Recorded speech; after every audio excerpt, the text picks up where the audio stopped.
Lynn, you see me now? Still?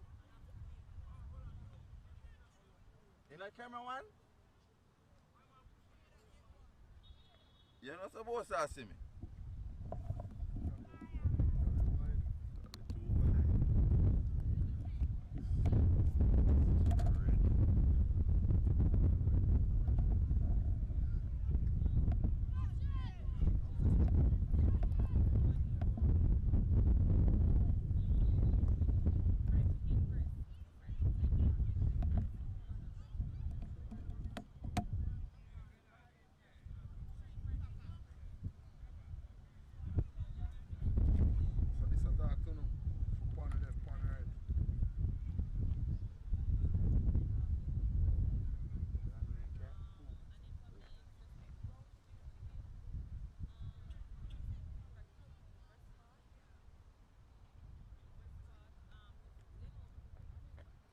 So you now put that for charge.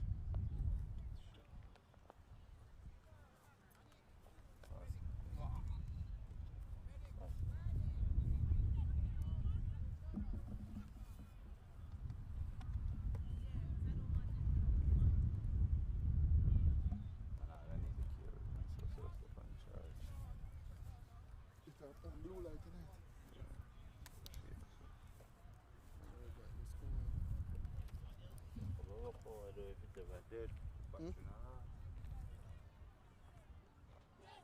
So you can't start from this. If the battery is so.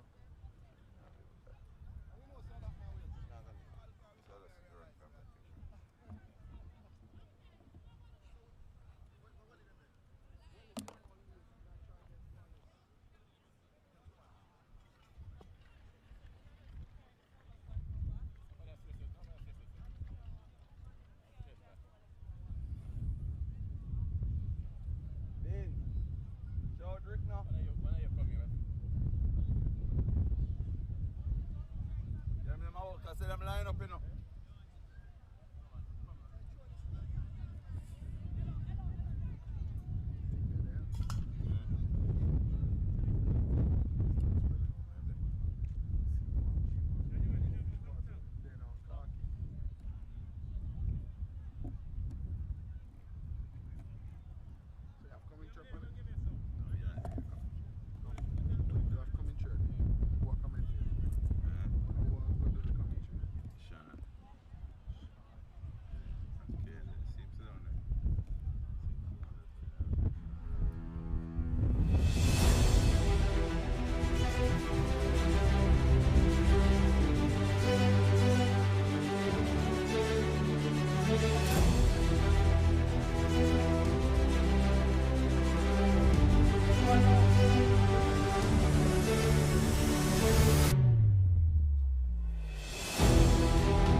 High comes to life for the Issa Under-14 football final, showcasing the defending champions, Jamaica College, going up against St. Andrew Technical High.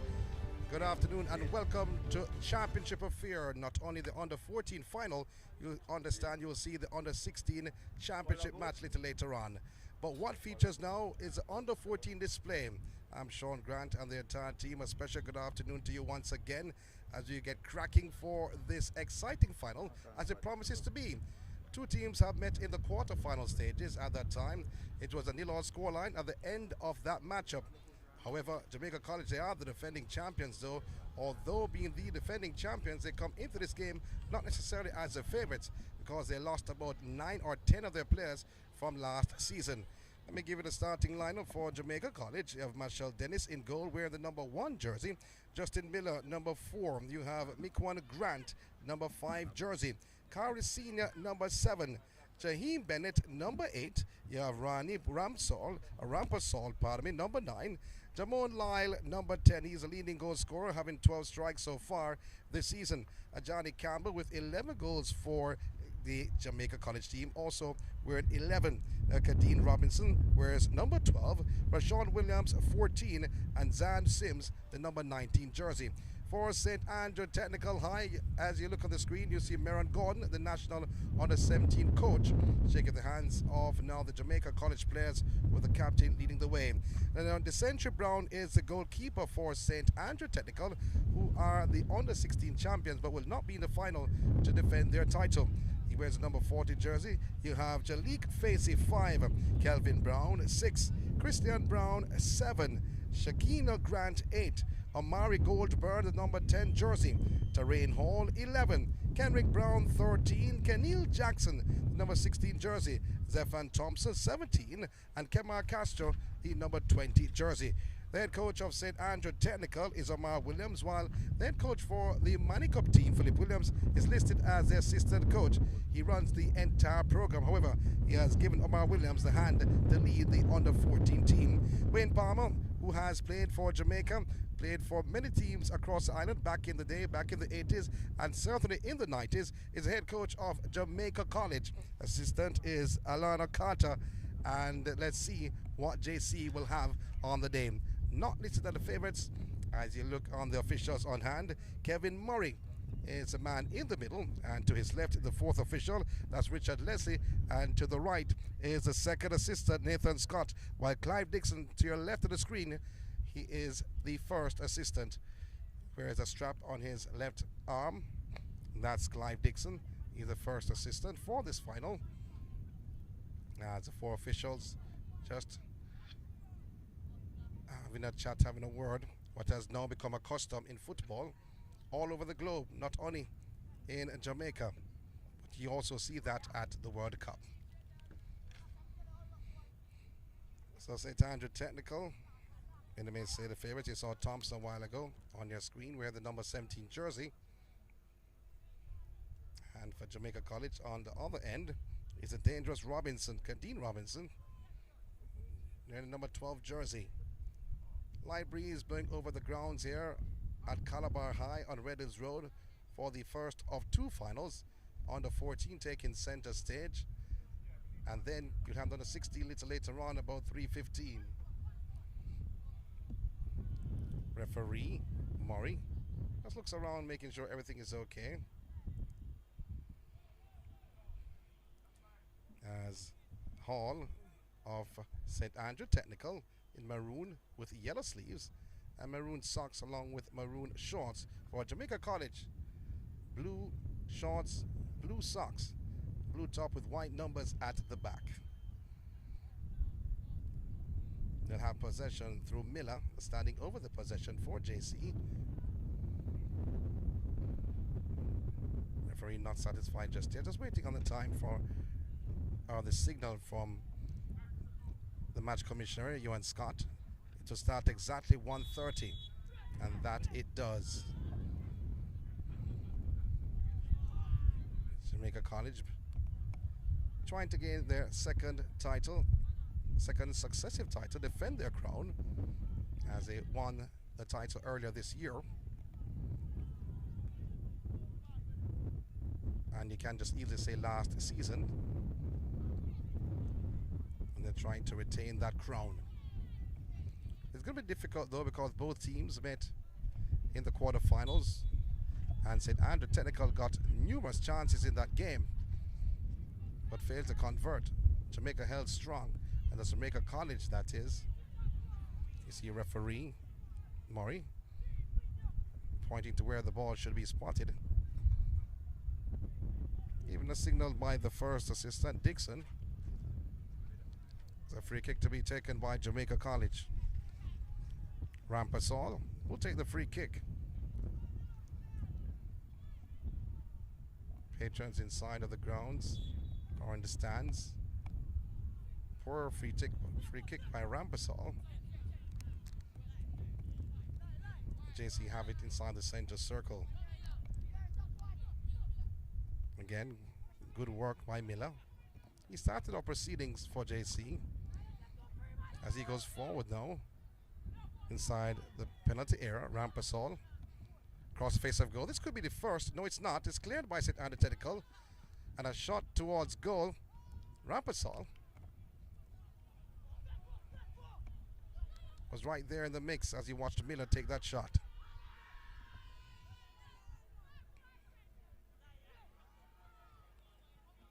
Many persons have St. Andrew Technical as a favorite.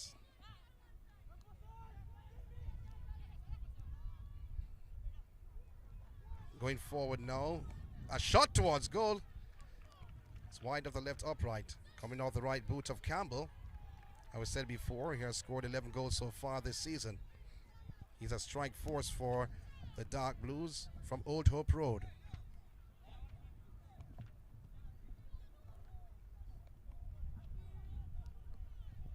St. Andrew Technical on the attack. They have two individuals who have gone into double figures in the goal scoring department. So they have lethal strikers on both ends of the scale. A throwing for stats. Scrappy affair so far in this matchup. Now 3 minutes on the clock. It's Issa under 14 final.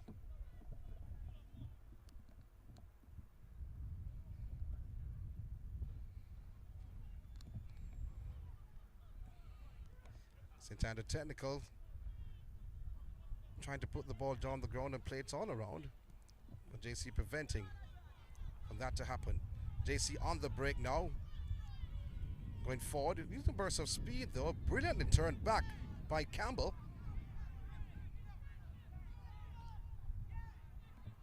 Campbell swings the ball across the face of goal. But I think the signal coming from the first assistant, it went over the goal line, so it should be a goal kick for St. Andrew Technical. There is a burst of speed from Campbell.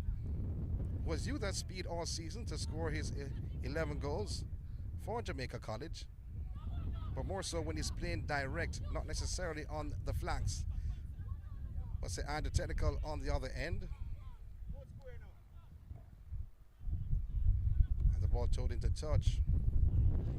Signal comes from the second assistant, Scott. A throw from the team from Bumper Hall.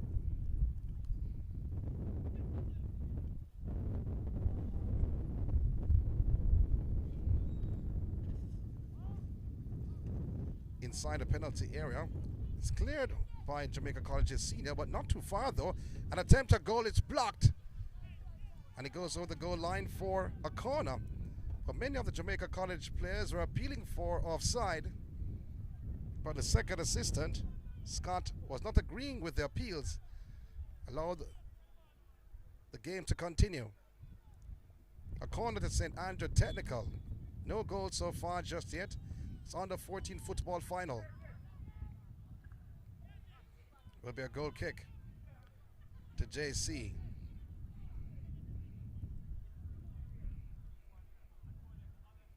And Rampasol just backpedaling somewhat for JC. Bleak conditions over Calabar High. Not the greatest goal kick at all. St. Andrew Technical going forward inside the penalty area, being off the pass, blocked. Still scrappy affair, turning beautifully. The cross comes, controls, the shot is blocked. By our goalkeeper Dennis of Jamaica College, trying to save it before it went over the goal line, but the second assistant Scott says no, it's a corner. So the second corner of the match, second corner to St. Andrew Technical. They took one from the right, the second is from the left.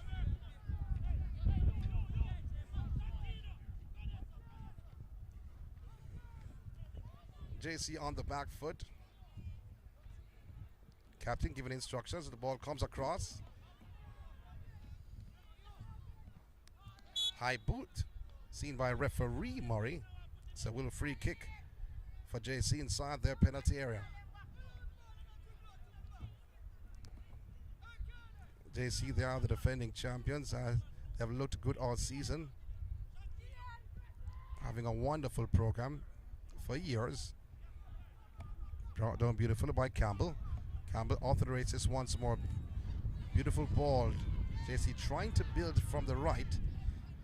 Miller was stopped in his tracks, so good defensive work from St. Andrew Technical. And you hear their fans inside of the stands here. That's St. Andrew Technical for this final. 2 throws in succession for Jamaica College as they go deeper in the half of St. Andrew Technical.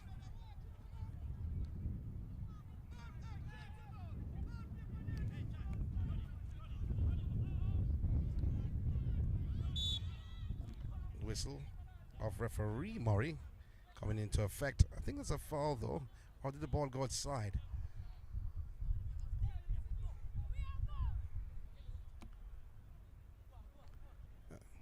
It is a foul by Grant, pushing in the back. Free kick awarded to St. Andrew Technical. No goals on the cards just yet. 8 minutes gone inside of the first half. Ball floated inside the penalty area. Headed towards goal at the near post. And goalkeeper Dennis going to his right. Using the right glove, deflecting outside for another corner to St. Andrew Technical. Their 3rd corner of the match.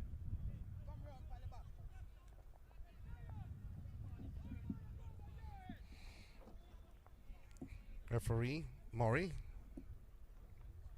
standing over the JC player who's down inside the penalty area. Here comes the magic water.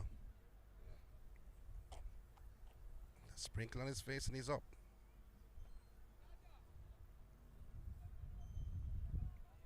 He has to come off though. That's Rashawn Williams of JC. The 3rd corner for St. Andrew Technical. Their 2nd from the left. In swing, and that's the first goal. St. Andrew Technical, they've broken the deadlock. This is minute 9. The Issa under 14. This is the championship affair here at Calabar High.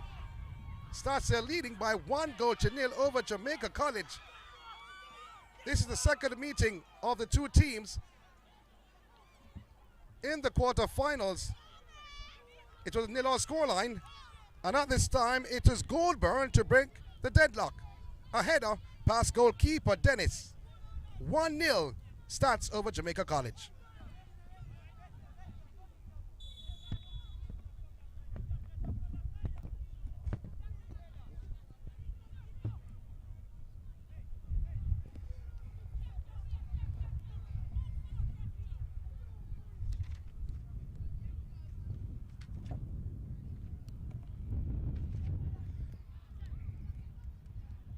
JC back in possession. They're down by 1. Lyle is now coming into the affair. He has led JC all season. But here comes St. Andrew Technical once again.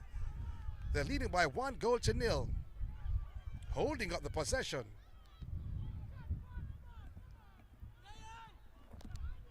It's cleared by the JC defense.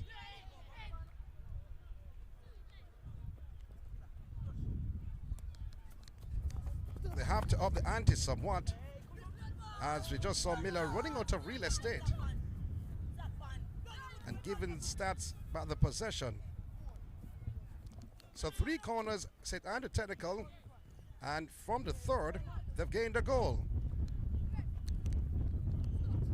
But JC, they are the defending champions. They're not going to roll over.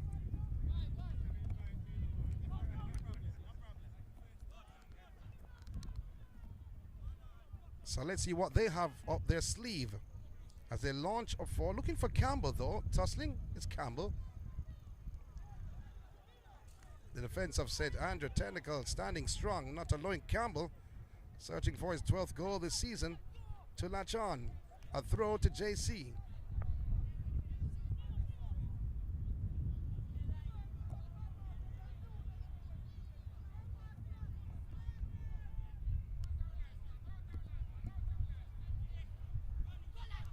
St. Andrew Technical, as many may say, came into this game as favourites. Oh, that must be a foul seen by the second assistant, Scott, and the referee, Murray.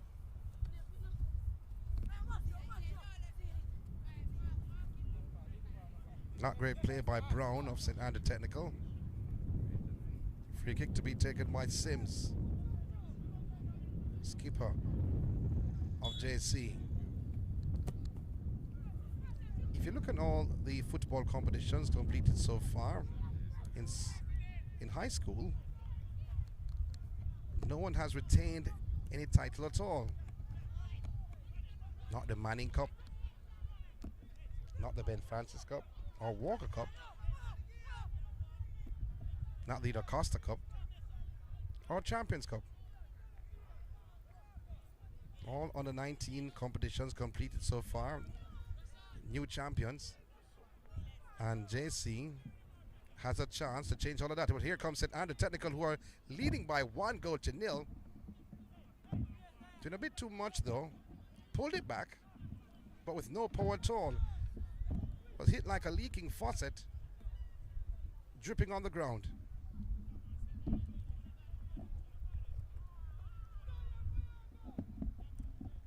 Reading well, Senior of JC is throwing the ball into touch.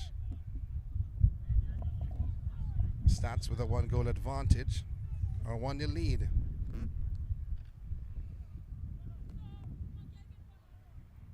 "14 minutes on the clock. Goal scorer is Goldburn. A header in minute 9. Unofficial time, I may add though. Ewan Scott is the 4th official.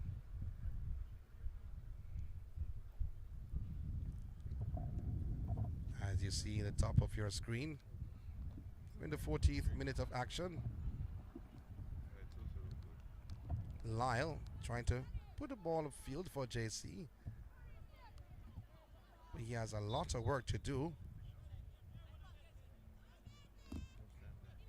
Be St. Andrew Technical's possession. The foul was made earlier on though, but I think that referee Moore was trying to play the advantage and realized that Stats was not gaining any, so he called it back.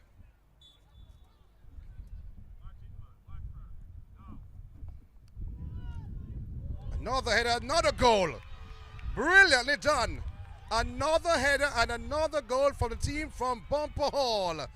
They'll double their advantage.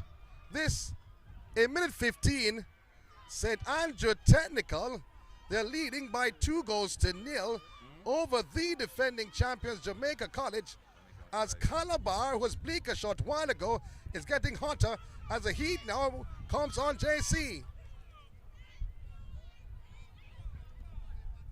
What a floater that was. What a goal that was.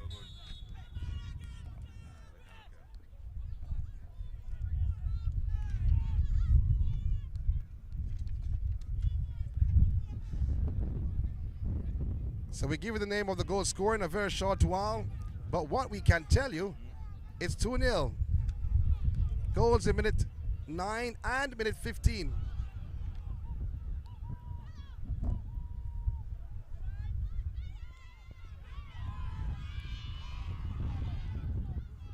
The St. Andrew Technical supporters have been treated as Kelvin Brown was a man with a header a short while ago.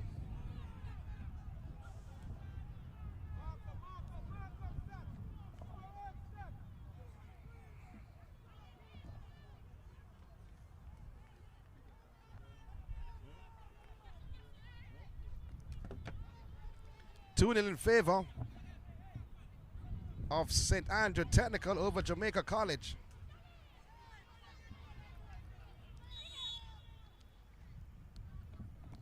What I can say though, JC is a spot of bother.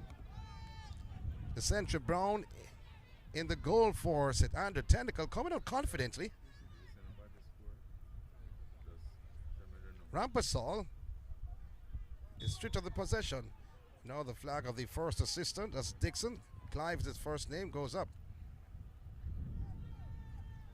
So it's a free kick. A free kick or throw. Free kick, I think. Yes, it is. And what he was pointing to his hand, he says a handball. It's a free kick to Jamaica College in a dangerous area. They're down by 2. Tapped by the defense, but not too far though. Not an infringement inside the penalty area. And the guilty person is Lyle in the number 10 jersey.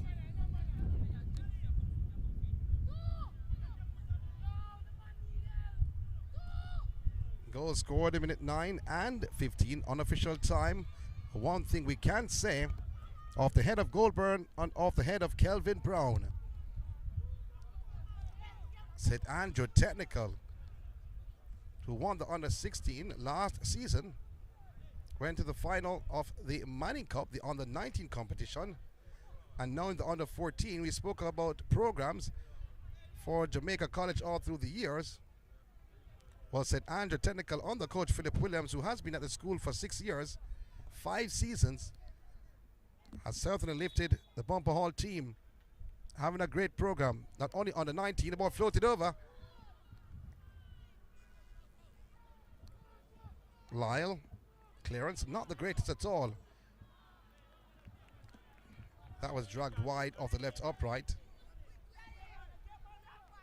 And just to go back to St. Andrew Technical, under the tutelage of Philip Williams, who's listed as the assistant coach, has done extremely well for the last 5 years. I mean, the 3 Manning Cup finals, they've lost all 3 though. They've won the under-16 and now in the under-14 final. And leading by 2 goals to 0. A team from Old Hope Road.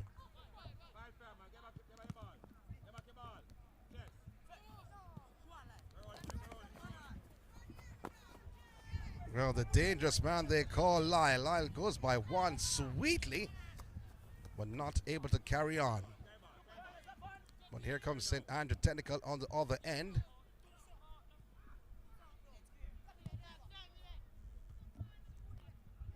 That was a delicate chip which headed away.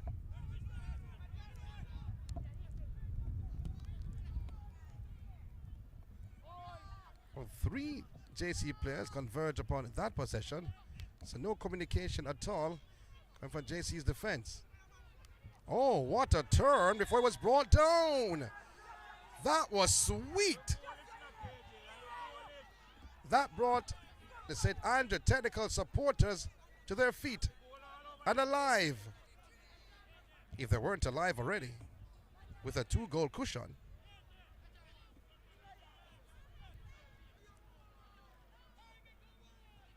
Referee Murray is making sure the wall is behind the 10-yard.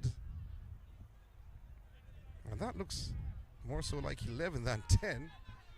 He has some huge steps. And they're going back some more. Can St. Andrew Technical even put one more before the halftime? Not chipped in, but right to the custodian, Dennis, between the 2 sticks for JC. They look confident at that time, Dennis. And ball. So it goes the other way. Not liking the call was Miller. Referee had a glance on Miller. But it's a free kick to St. Andrew Technical. Overhit. Still a 2-0 scoreline for stats over Jamaica College.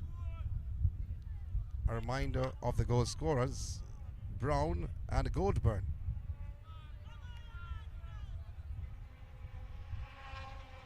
Omar Williams, the coach of stats, in the blue top. Philip Williams is the assistant, or listed as the assistant. It's a water break which has come into effect the last couple of years, not only in schoolboy football but also in the international game when needed. And at this time of the day, no matter if the sun is out, humidity, it's well needed. And we know that Jamaica College coach Wayne Palmer will have a lot to say. As you look to see, though, that Lyle said he does not need any water. I'm comfortable here. I just want to play. His team is 2-0 down. He has led in the goal scoring department for them this season with 12 strikes. And he just wants to play. Assistant for JC, Carter, in the cap, just giving some instructions.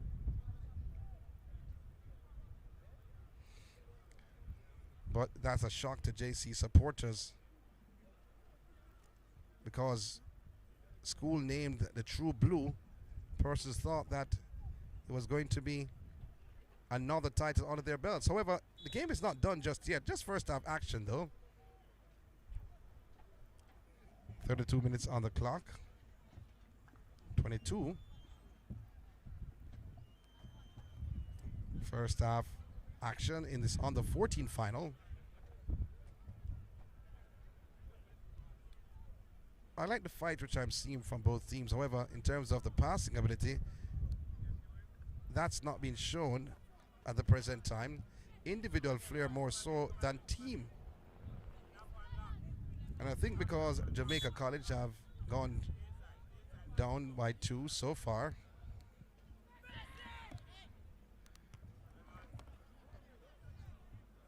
they have drifted away from their team play. But that's beautifully done. Not 1, not 2, but I thought he was going for the 3rd. But he glided around the 1st. St. Andrew Technical, the confidence is oozing out. Oh, no look pass from Lyle. And looking for Miller. Broken up by the defense of St. Andrew Technical, but not too far, as Campbell was a big lad. Gained possession for JC.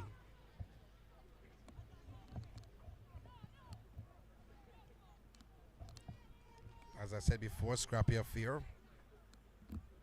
Bennett.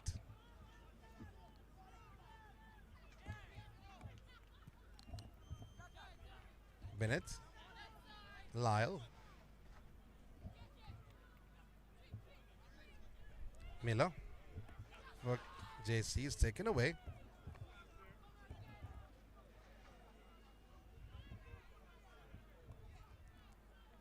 St. Andrew Technical on the attack once again.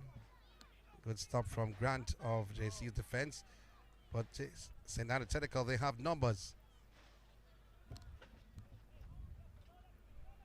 Robinson has given it away. But they've won it back.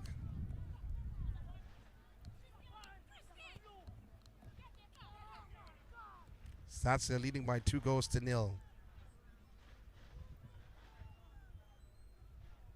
Oh, going by Williams so easy. Rolling inside the penalty area. And the ball chipped away from the right upright. It's a goal kick. Good possession for St. Andrew Technical. But no shot coming from that play. Still a 2-0 scoreline.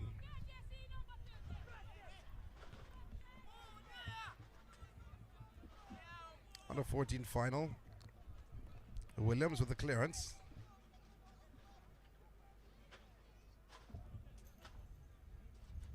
More patrons coming in the venue here at Calabar High for double trouble, you may call it.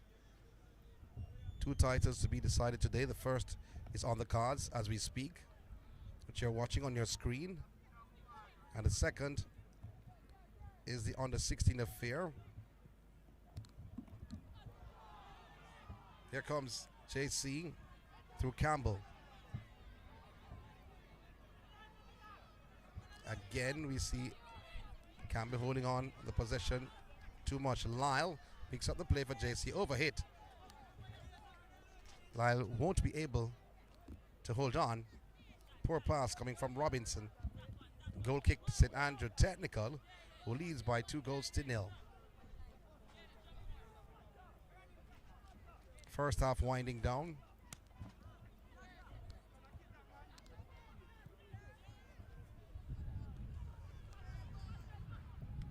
skipper Sims. The overhead kick for JC.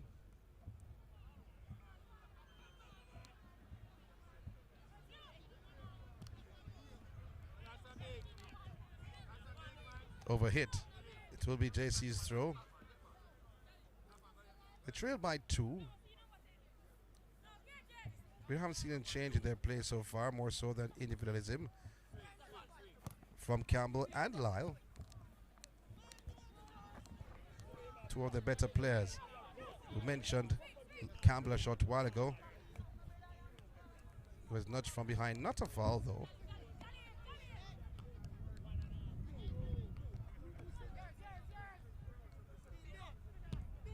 Long range effort. Inside the penalty area, gathered by goalkeeper Brown of St. Andrew Technical.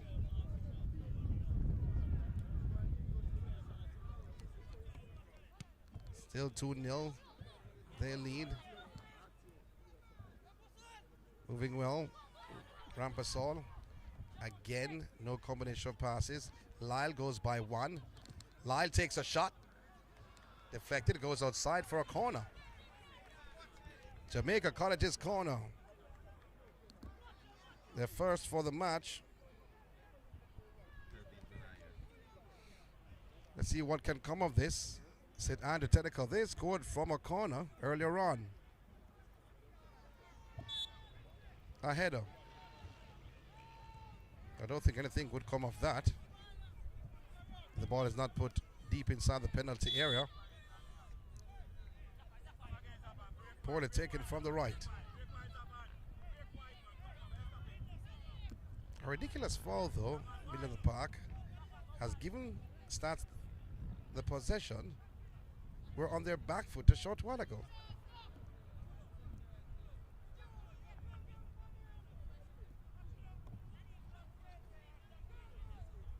St. George's College in the house are playing the under-16 final.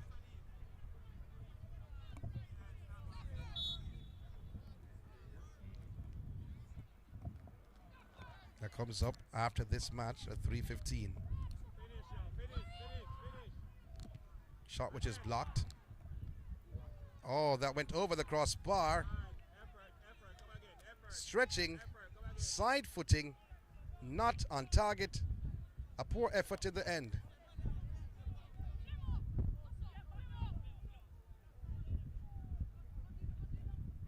However, they still lead by 2 goals in this first half. Looking again to double the advantage, sliding the pass downfield. But can't handle that though. Goal kick signal. JC's possession. St. Andrew Technical, they have been looking more as a team though, although not combining with 4 more passes. But they have been looking to do that more so than JC. Look at individual flair.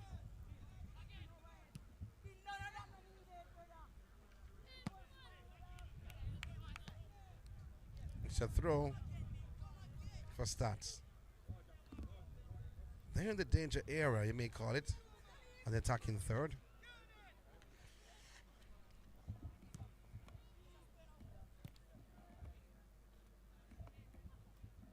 Header back to his custodian, Brown, who launches upfield.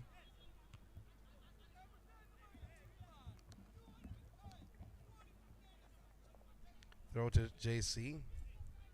See the coach, Williams, giving instructions on the sidelines in his tam and blue and white top for St. Andrew Technical, just in front of the reserves.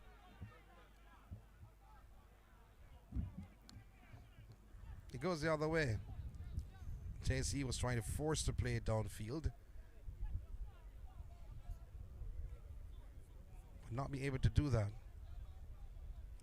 Wayne Palmer is a coach as he stands up and gives instructions, not liking what he's seeing right now. His players. Standing behind him was Carter, his assistant. And we talk about experience. Wayne Palmer was an instrumental player in the midfield for Port Morant United back in the 80s and 90s, and for the national senior team.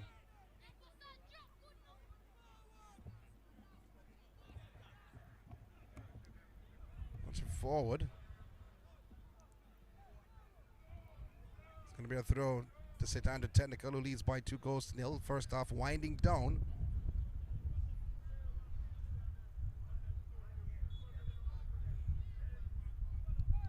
So St. Andrew Technical's possession again. The light breeze has become a bit heavier. Still not extremely heavy though, but may trouble the flight of this free kick if he goes too high. Williams, the lone man in the wall for JC. The wall has grown to 2. Header at the back post. Trying a dead audacious nutmeg, not being successful at all.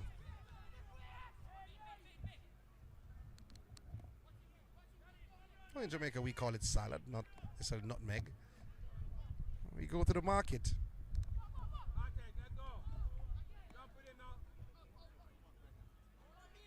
JC cleared from their penalty area, but to no one in a blue and white uniform. That's their back, and a player is down for St. Andrew Technical. 2-0 is a scoreline. Goals scored in minutes 9 and 15 from the head of Goldburn and Brown. 2 headers, and there's a stats player holding the side of his face. Hopefully he's okay. There's another stats player who's down.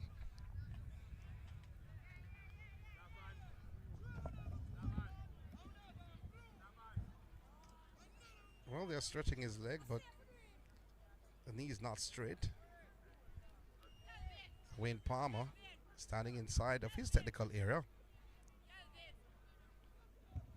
looking on. And there you have Omar Williams, coach of St. Andrew Technical, looking behind the fence. Maybe he's getting instructions from behind the fence. I don't think so though. I don't see his assistant, Philip Williams,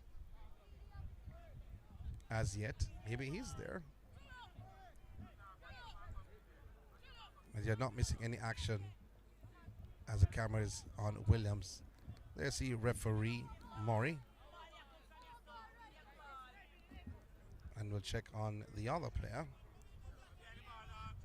Actually, he'll restart the possession there.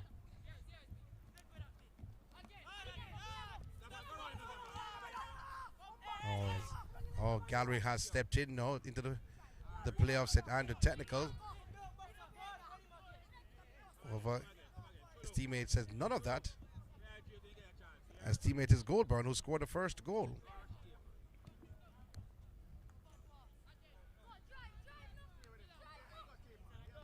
Miller coming back in defense for JC has won himself and his team a throw.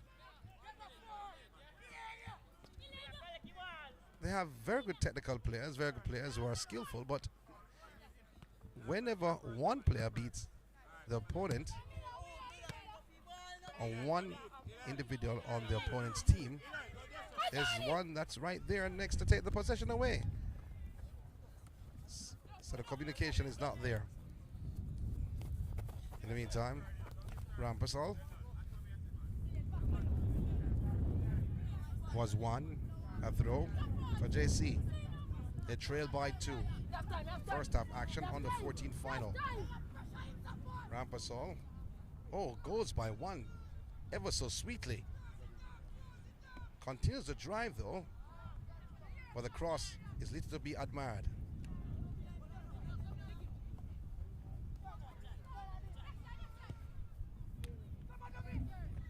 They're giving it away. Robinson. A shot of the right boot of Miller. Rampasol again for JC. He's brought down. No whistle on the play. Now the whistle comes. Is he going to get a card?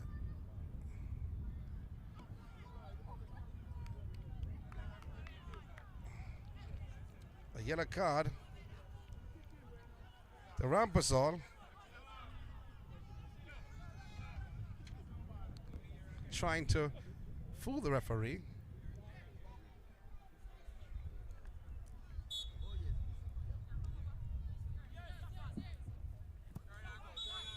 Should be the end of the first half. And yes, referee Murray signals the end of the first half, where we witnessed 2 goals going the way of St. Andrew Technical, who leads by 2-0 over the defending champions Jamaica College.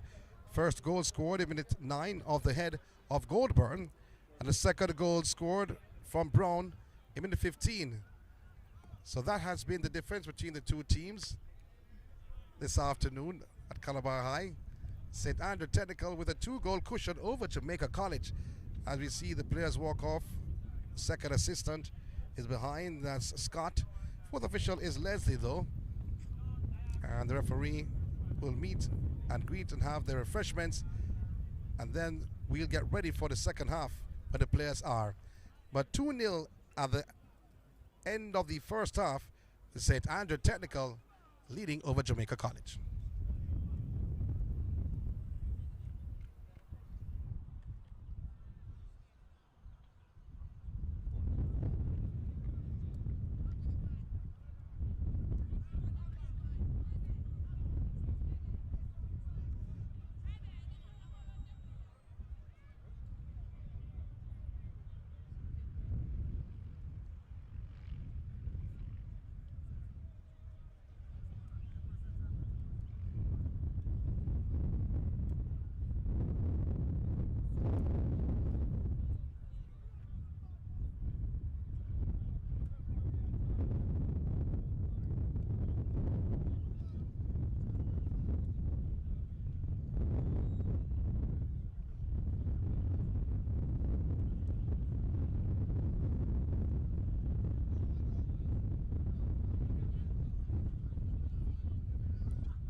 The All-Island Junior Football Final is where rural and urban schools clash for football supremacy for the title of Issa Schoolboys U-14 and 16 title on December 15th, 2022.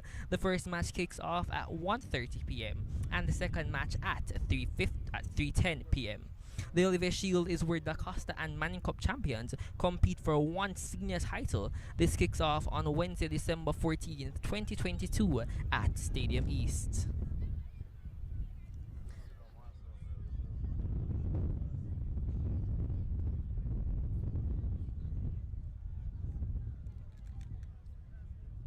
Junior Football Final is where rural and urban schools clash for football supremacy for the title of Issa Schoolboys U-14 and U-16 on December 15th, 2022.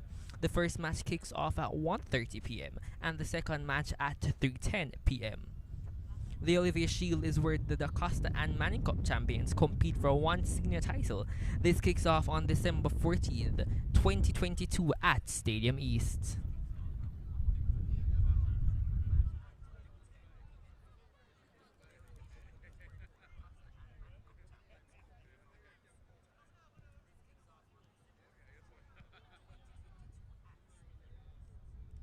Issa Sports TV on YouTube.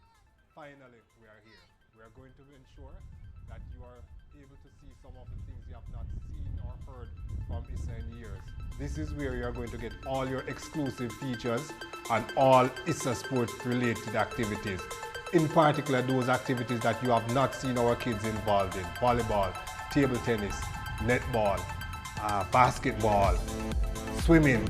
All of these sports that we sometimes call minor sports, you can come here to get your features. Ensure that you encourage others to come here, see all they have been missing, and subscribe.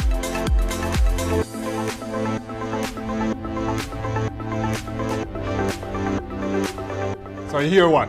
Subscribe to Issa Sports TV on YouTube. Keith Wellington, President of the Inter-Secondary School Sports Association.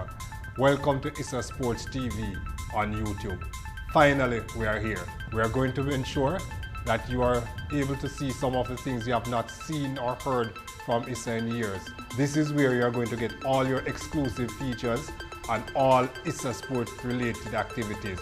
In particular, those activities that you have not seen our kids involved in: volleyball, table tennis, netball, basketball, swimming. All of these sports that we sometimes call minor sports, you can come here to get your features. Ensure that you encourage others to come here, see all they have been missing, and subscribe.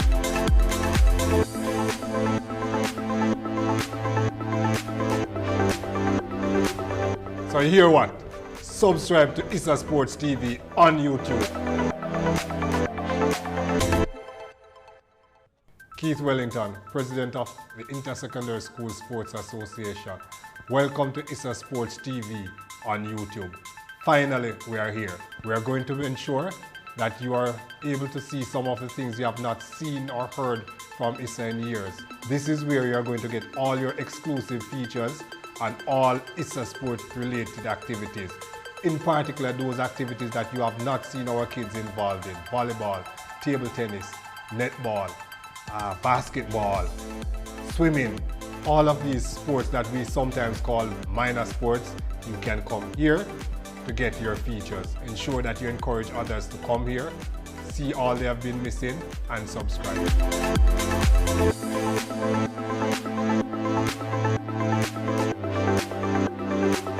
So you hear what? Subscribe to Issa Sports TV on YouTube.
There you heard him. Did you mention the Olivier Shield? Not yet, he says. In the meantime, JC through Bennett. Wanting a give and go, he gets it back. Bennett for JC goes by one. He's brought down. No whistle on the play from referee Murray. Murray says, get up, youngster. I thought that there was a touch right there. Thought he was brought down, though, from my vantage point. However, referee Murray was a bit close. His angle wasn't the greatest, but he says no foul. So I have to go with referee Murray. You have no choice. JC has certainly upped the ante in the second half. They've come with a purpose. They realize they are the defending champions and don't want to let go of their title so easily.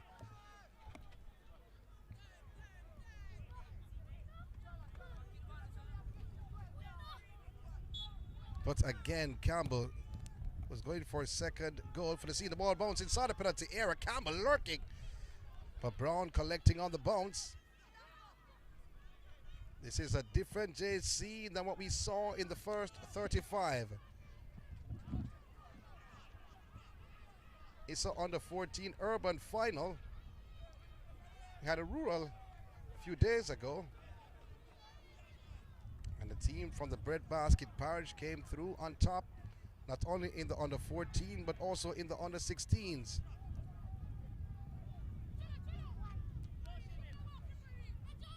Bennett once again pushing forward, looking for the striker Campbell. Goalkeeper coming out on the side of goal, and Campbell goes around and slots home. Oh, that was silly of goalkeeper Brown. And the speed of Campbell getting a third opportunity in the second half has leveled proceedings for the defending champions. As Jamaica College, they've scored 2 goals in 5 minutes. And St. Andrew Technical, the school from Pumper Hall, were on a high at the end of the first half, have dipped somewhat in confidence level and performance, and the scores has leveled at 2 apiece in second half action.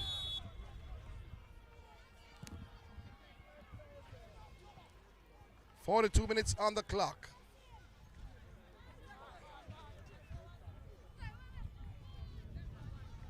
Wow. Campbell's 13th goal this season.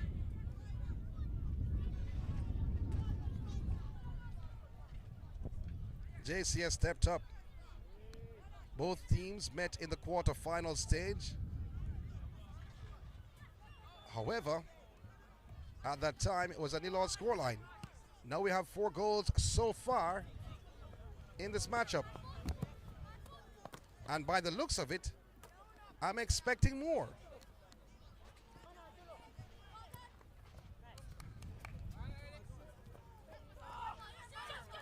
Olivier Shield.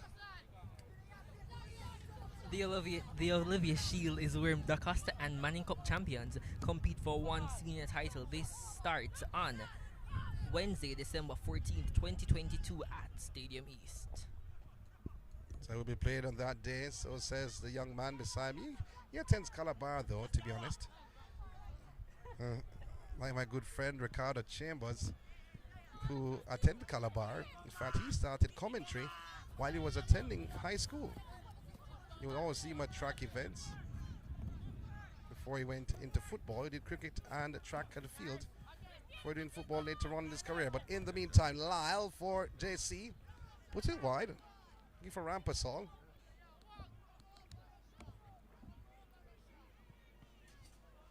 And the ball showed into touch.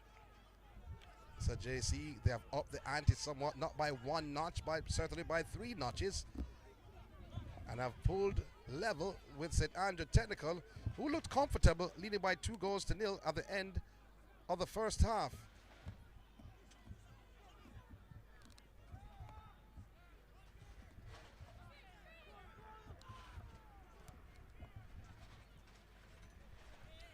Trying to turn Bennett. Stats having possession. Not the greatest challenge at all from Bennett. Has given Stats a free kick.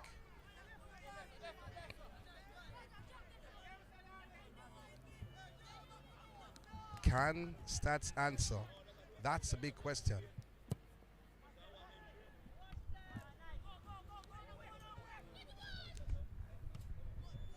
Cleared. Fence is there, so Joe Campbell, man who has scored twice so far in this matchup for JC, and 13 goals in the competition. Here is St. Andrew Technical, deflected off the body of Williams, will be a corner to St. Andrew Technical, their 6th of the match. They have scored from corners, and they scored from their 3rd corner earlier in the first half. That's stats. They will be thinking they can do it again. Struck inside, headed out.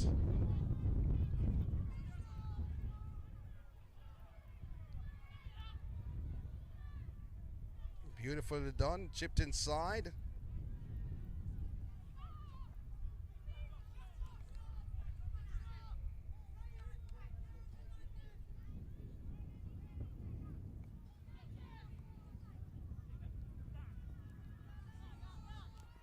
Toad. Oh, trying to turn his defender though, but a sliding tackle coming in from Williams. And not agreeing with the referee, but I think he has awarded a free kick for Stats. That tackle came from behind. Referee Murray says that has to be a foul. Also inside, and the goalkeeper, Dennis of Jamaica College, is collecting at the back post, the left upright.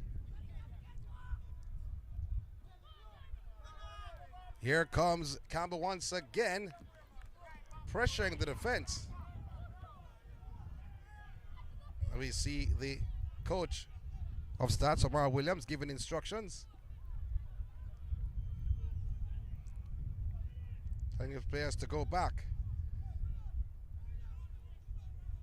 The throw will be taken very soon by JC, as we see over the boots of Lyle.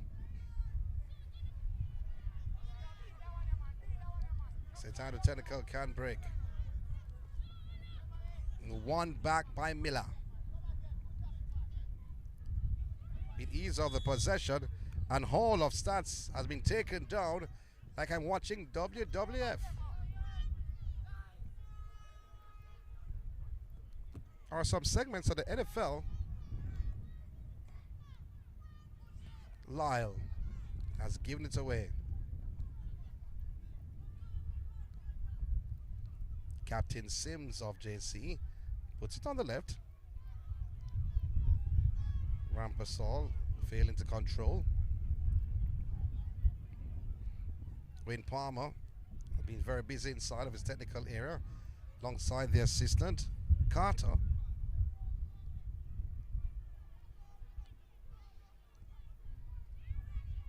JC were 2 goals down at the half. Certainly roared back in the second with Campbell with a double strike. More patrons have come into the venue at Calabar High and Red Hills Road.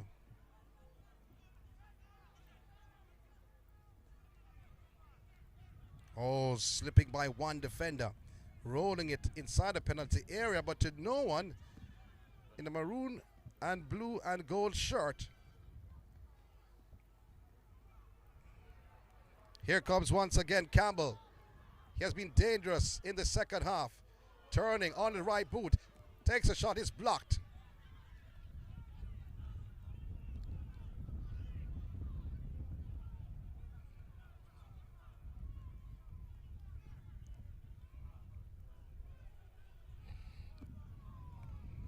Sounded technical on the defense. Infringement called. We'll go the other way. Will be St. Andrew Technical's possession. Robinson just walks away. And spectators are in the house. Spectators from Campion College, Jamaica College, Woolmer's, young lady from Woolmer's. Woolmer's is not playing today though. Bennett forces for JC. Miller turns, finds Lyle. Lyle.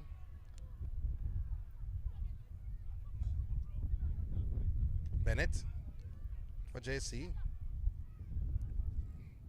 It's allowing the ball to roll into touch for a throw, which will be taken by Williams.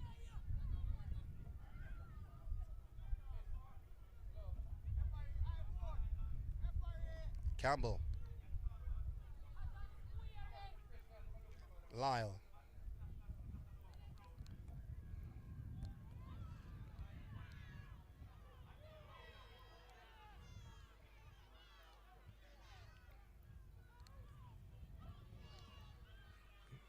Robinson with that shot was blocked.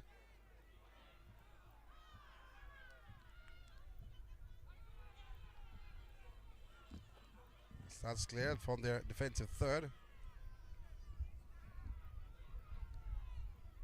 JC have recovered well in their defense, as referee will go across to the stats player.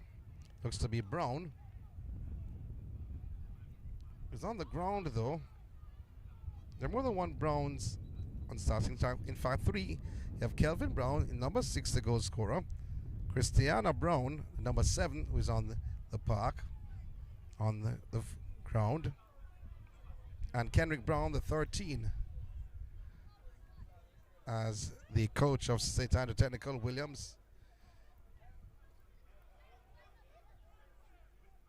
having a paper in his hand. Normally when you see coaches with the slips in their hand, they're really ready to make changes. But he must not be comfortable with how his team has played in the second half, conceding 2 goals in this matchup in this second half after being up by 2 at the end of the first 35. Remember, it's an under 14 affair.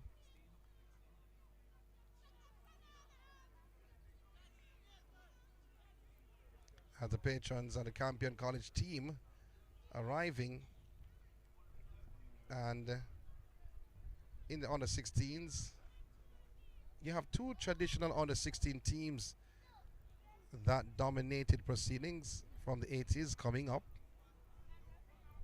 In very aggressive. They're winning teams. I remember Campion College winning their first under 16 trophy. That was mid-80s. And if I call some names now, you won't believe who were playing on that team, on the Campion College team. One such is Solomon Sharp, was playing on that team. If you're a horse racing enthusiast, if you're anyone from Supreme Ventures, he was on that team. And you know who Solomon Sharp is right now. And many may say he was a footballer. Yes, he did. He won. He was on the first Campion College team that won the under 16 division. That was way back in mid-80s. And then they won it again the second time with Kimani Robinson as captain, Huey Ferguson. And that was the team that made up the Campion College team, which I think was the best ever Manning Cup Campion College team. In the meantime, JC to build. The ball slipped inside, cleared out of the defensive menace. St. Andrew Technical needs to relax and get themselves back what they were doing in the first half. Not individual, but playing team football. But they seem to have adapted what JC was doing in the first half. Oh, a run by Robinson with no whistle after he went down. Lyle. Oh, sweet by Lyle. And a shot by Lyle. Oh, that's a beautiful. What a shot by Lyle. What a play by Lyle. His 30th goal of the season. Dazzled. Went around one. Went around the second. and slotted home past goalkeeper Brown to his left to put the defending champions Jamaica College in front in this second half action. In minute 55, Lyle, a brilliant shot by this young man, a wonderful run and a wonderful finish. 3-2 JC, their lead over St. Andrew Technical after coming from 2 goals down.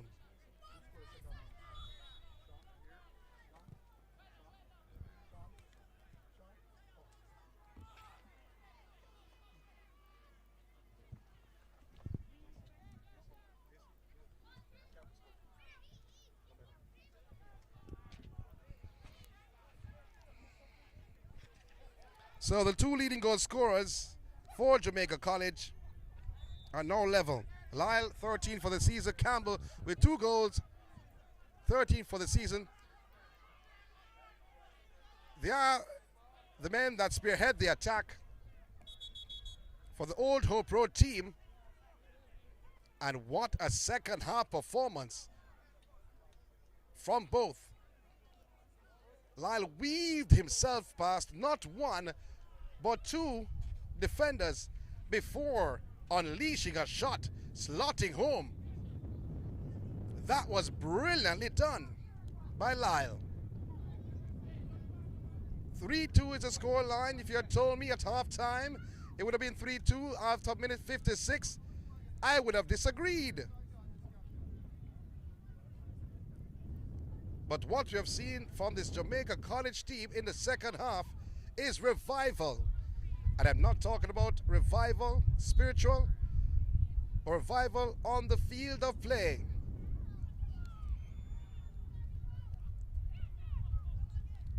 Can St. Andrew Technical regain their form for the first half?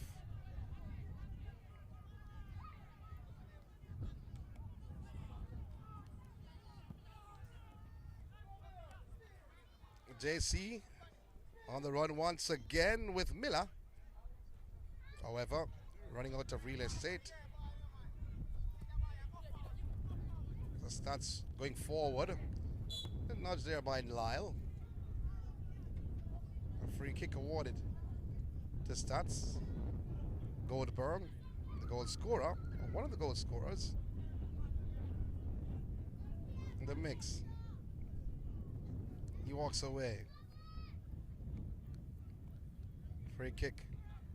St. Andrew Technical.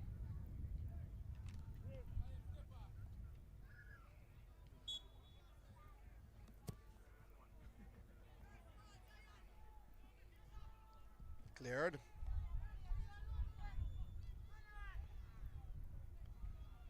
Strength being shown by St. Andrew Technical. Also the agility of Rampasol also being shown.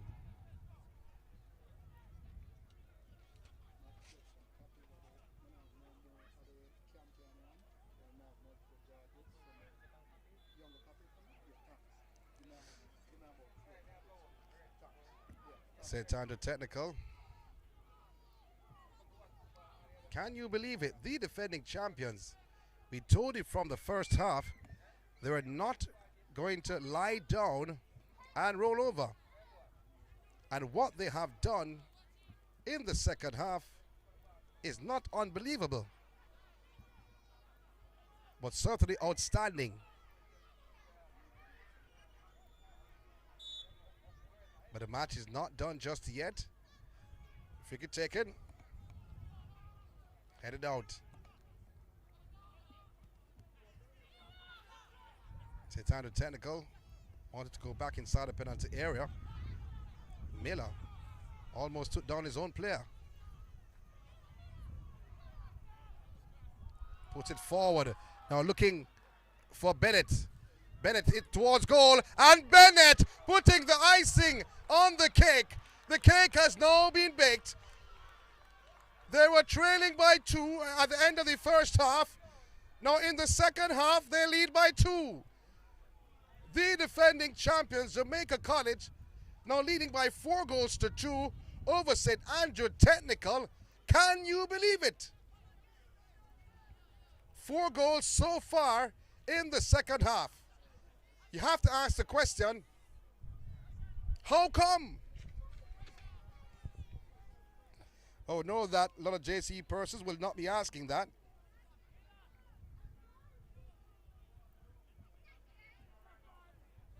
But a lot of St. Andrew technical supporters will be asking that slang. How come? A double strike from Campbell, one from Lyle and another from Bennett. It's not a done deal just yet. However, what they have done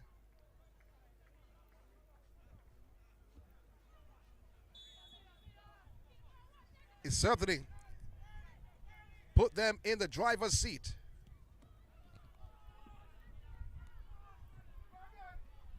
Here comes JC once again. Oh, dragging that shot was Miller. And goalkeeper Brown, who looked extremely confident in the first half. Confidence has dwindled somewhat in the second.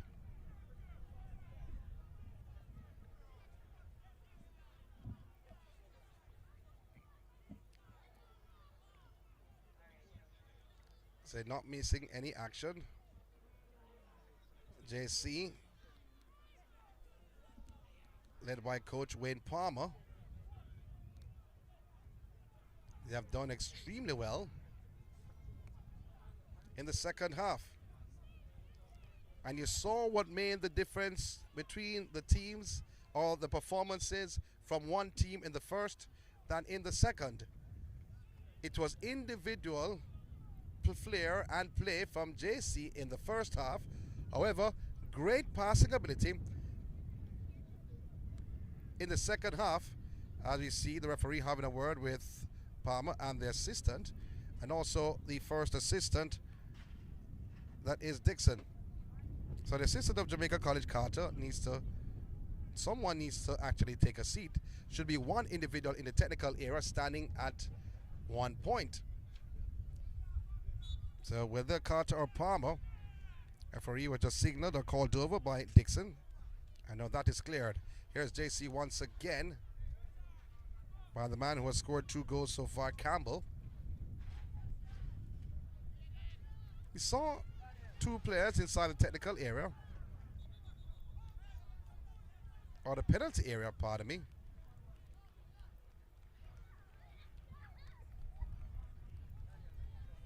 So it's a change by Jamaica College. Number 12 coming out. Number 4 will be coming out. Miller will be coming out.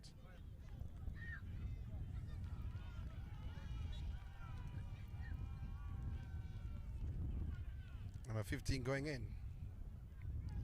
Give me his name in a very short while.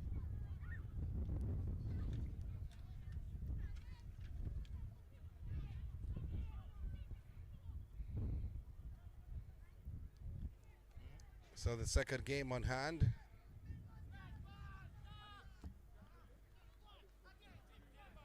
Will be the under 16 final.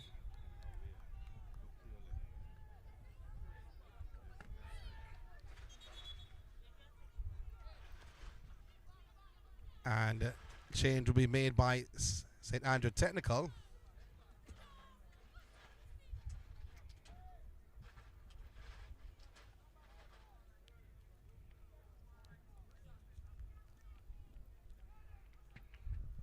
And it's going to be 7 going out and 12 going in.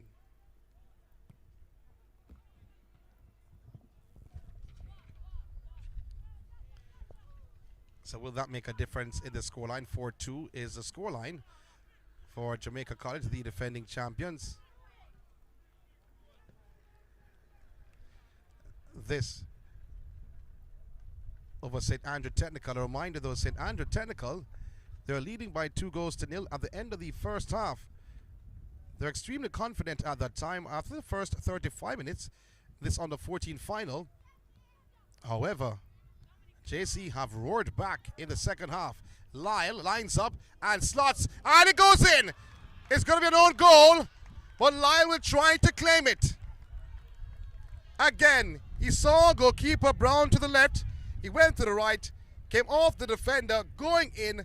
It's an own goal, but what is certainly important is that Jamaica College leads by 5 goals to 2 over St. Andrew Technical in this under 14 final under the Issa umbrella.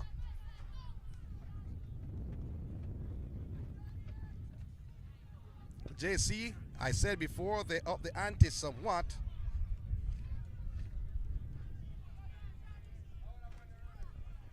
And up in the ante is one particular thing you can say, but they have turned it up notches, not by a notch, but notches. JC leading 5-2. A reminder, though, what happened in the first meeting. It was a nil-all scoreline. So Tyran Williams has come in for St. Andrew Technical. And for Jamaica College, number 15.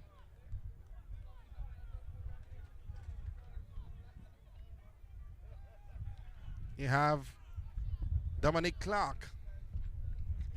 So Clark coming in. Replacing Miller.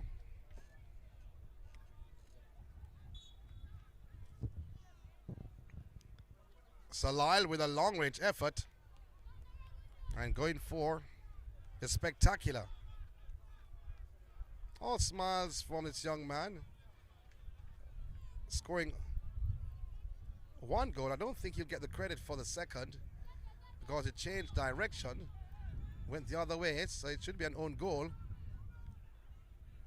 However, he is responsible for that own goal, and he scored one earlier on. A double strike from Campbell, Johnny Campbell, and one from Jaheim Bennett. That has been the deal breaker for St. Andrew Technical, and certainly JC. They're in not the driver's seat, but in the pilot seat, or the pilot cabinet. What a second half we're having here at Calabar High.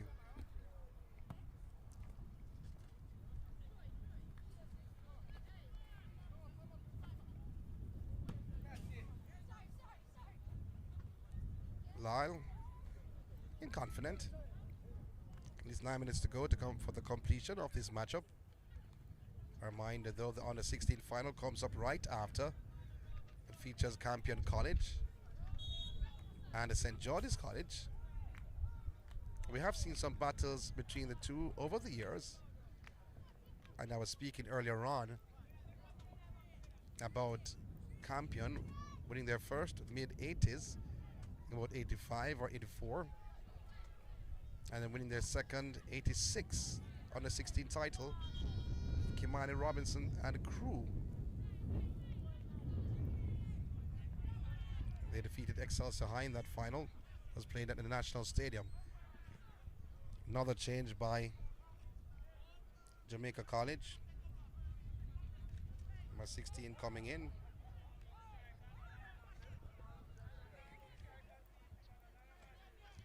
So it will be 2 changes, though.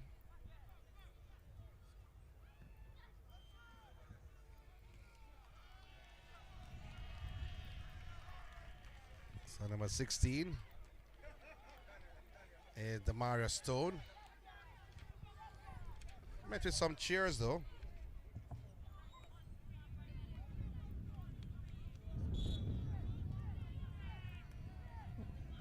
The second change coming in for JC. Sounded technical on the attack. Goalkeeper Dennis of JC up for the task.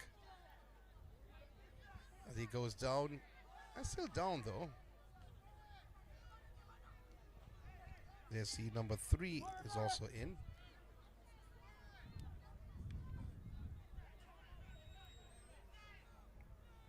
It was Giovanni Cole. So Cole in. JC with a header. And find Stone. Seems like a crowd favorite. If you're just joining our coverage, 5-2 the scoreline. JC, the defending champions, on their way of retaining their title, leading over St. Andrew Technical.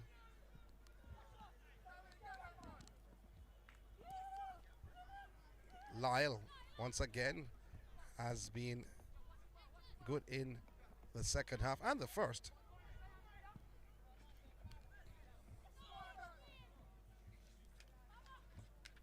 Going forward, Clark. A weak cross from Clark. And still 5-2 the scoreline.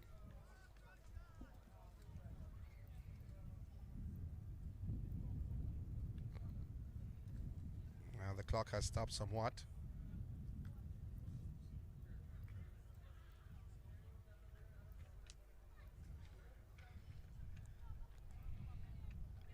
I think we're behind about 4 minutes or so, estimated time.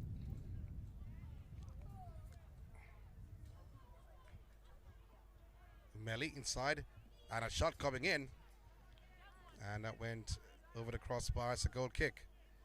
JC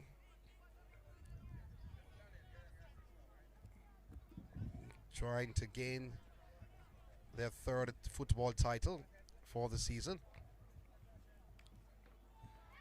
They won the Champions Cup.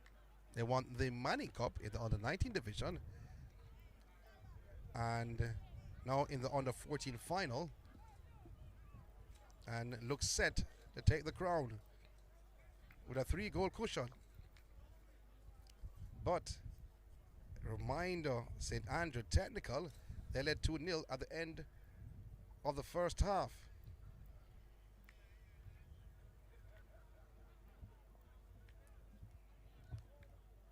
And I think JC want to close off their season in the urban division with more goals. Stone.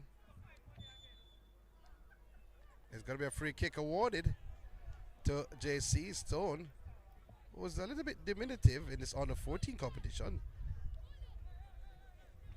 The two last or three last individuals who came on, I think they're extremely young, not because how short they are. But Cole in number 3, Stone number 16, and Clark number 15. But Stone, he wants to take the free kick. But I think, though, that Lyle will take it for JC. But Stone stands over. Will he take it? Will he set the Jamaica College supporters on a frenzy?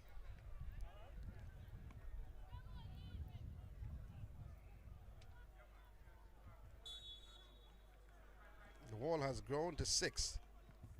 He chips it in the wall. The wall stood strong.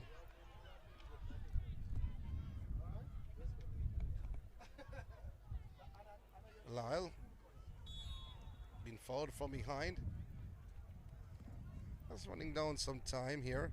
Referee Murray looks on his watch.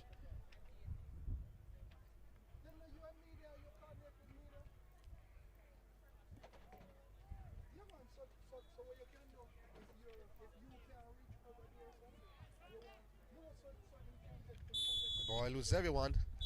And that's it. That's the end. Jamaica College, they have retained the Issa under 14 urban title, defeating St. Andrew Technical, coming from 2 goals down. The win by 5 goals to 2, led by a double from Johnny Campbell, one from Jamon Lyle, another from Jaheem Bennett, and an own goal that did the deal. But 5-2 is the scoreline for the Dark Blues, the team from Old Hope Road, over the team from Bumper Hall.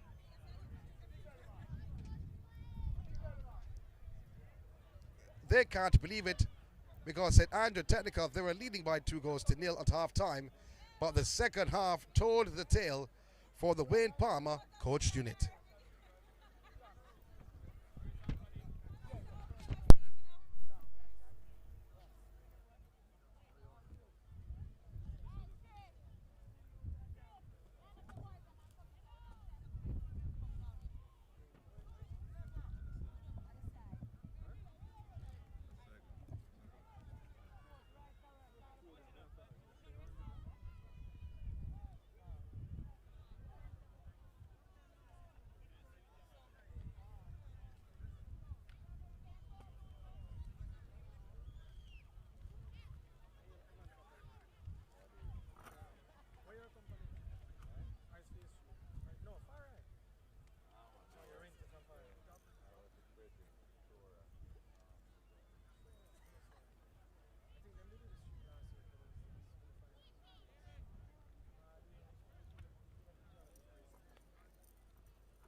Yeah.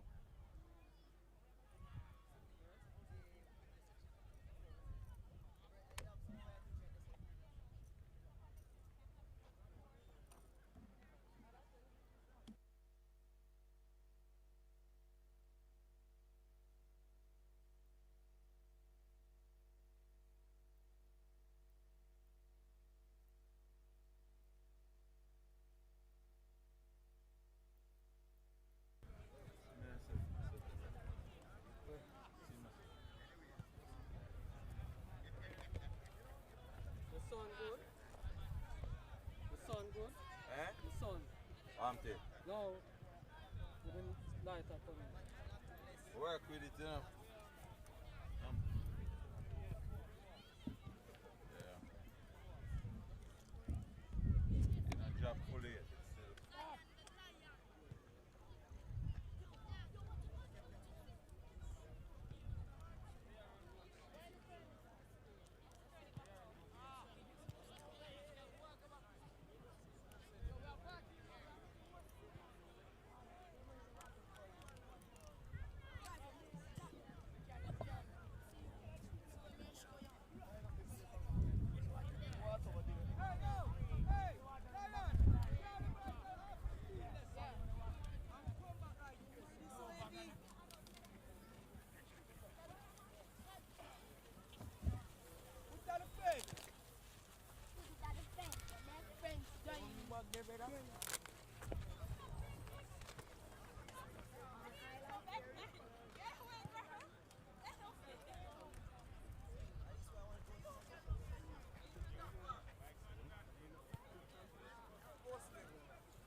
Sure them now come out and you run the other yard captain.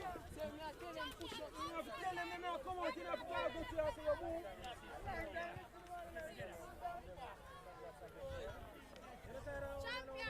Welcome to you, you know. Yes, go. Hey, yo.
Scott.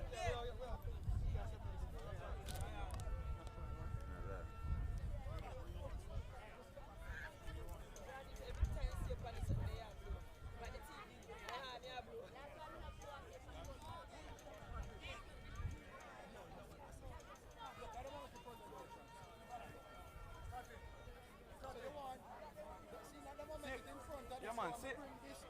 No, man, see, man, that's good enough. Yeah, man, that's good enough.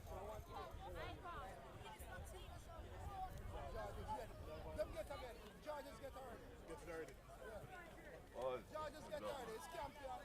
Both of them get early. Get early. Get early. Go on over. Go on over.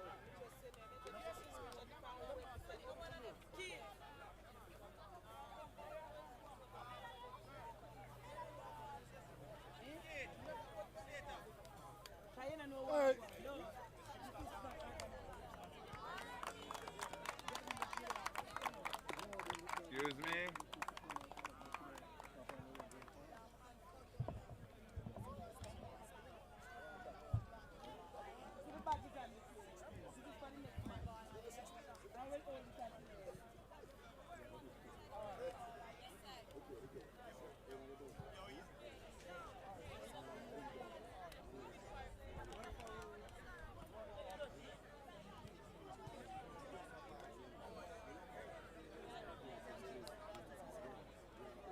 Take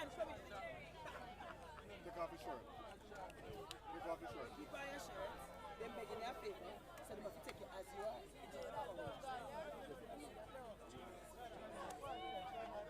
Vasa, let me run. Me run. Quick, quick. No, come on.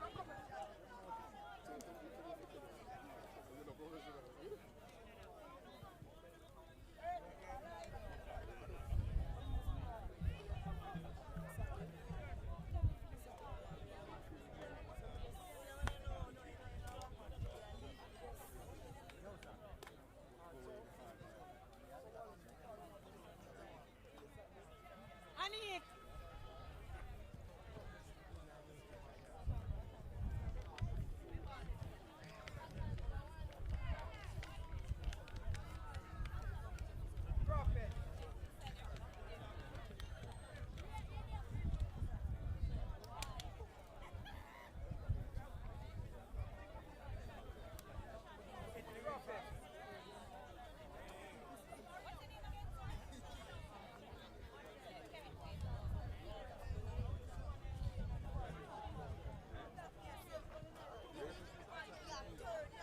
I talk to them, so they turn them out of the way, please.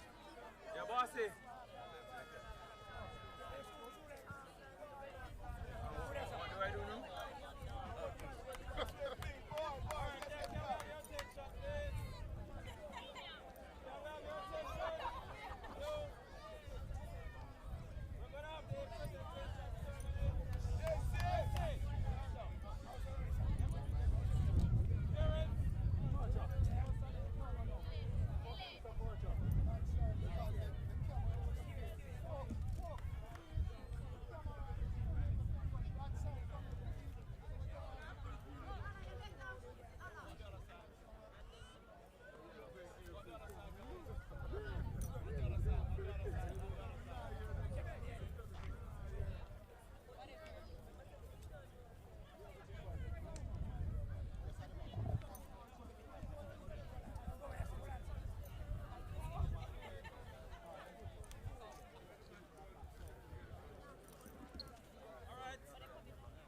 Congratulations, it takes two good teams to have a good final. This is a very good final today.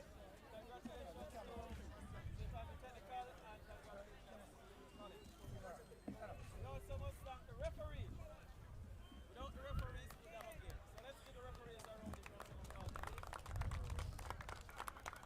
Officials, can you come forward? We have some medals for you as well. We ask Mr. Junior Scott to do the honors.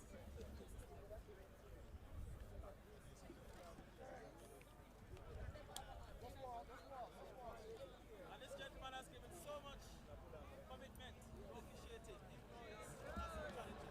Let's give him a big round. No man, them can't look to you, man.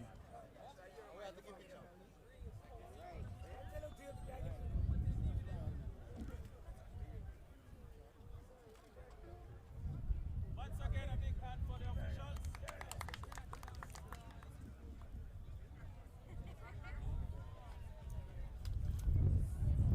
And now we ask the runners-up, St. Andrew Technical, to come forward and collect their medals, starting with goalkeeper.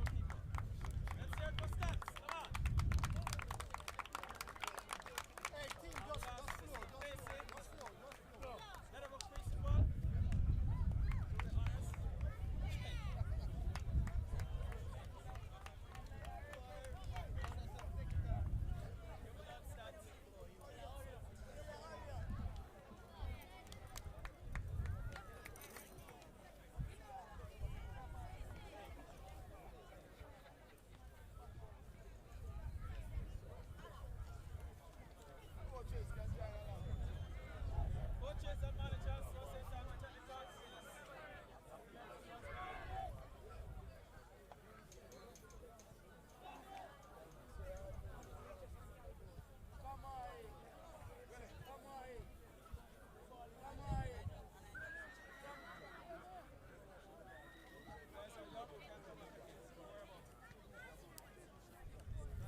go, brother.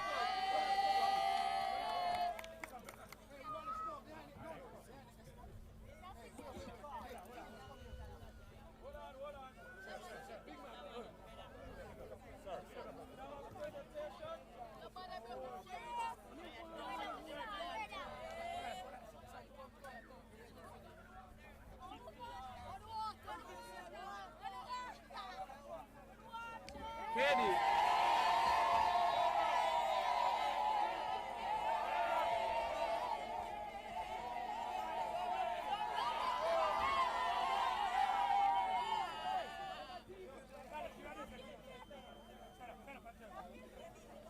All right, photographers.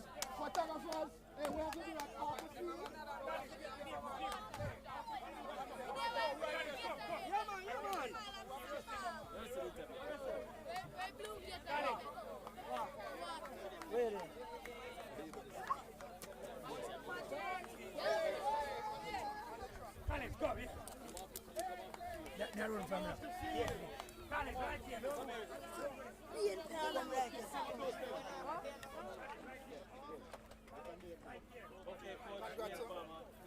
Congrats, sir. Yes, another time. I must also add that we are the only team this year to retain all other things. Apart from gold star, captains for your team. I don't know what that is, honestly. This team was...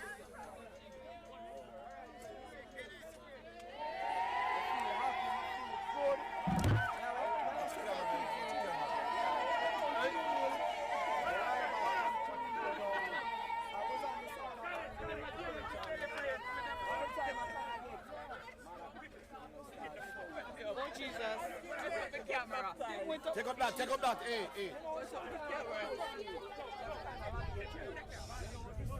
game remind me What you want? first half and a second 10.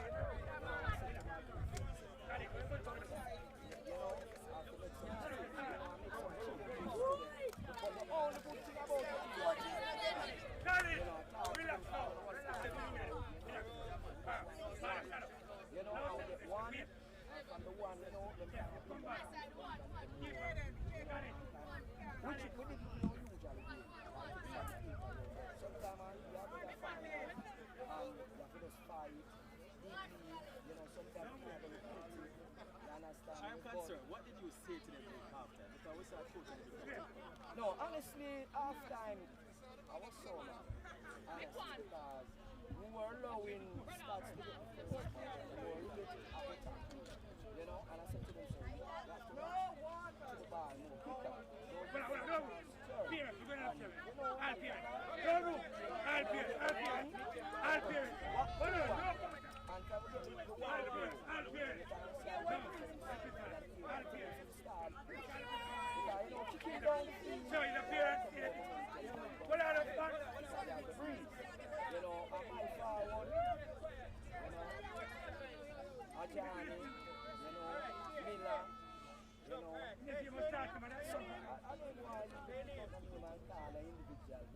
You're a past student of statistics. What is it? You just see Wow, statistics. you know, as a past student, you know, sometimes you get the ball, you know, beating the school, you know, because honestly, if I lose this game today, I will feel it. Because my school, you understand me? You know, I was on the bench sitting down and I was here.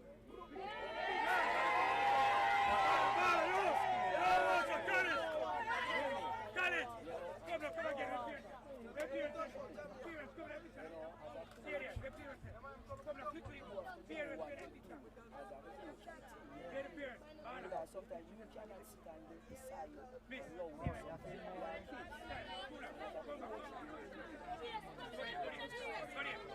That's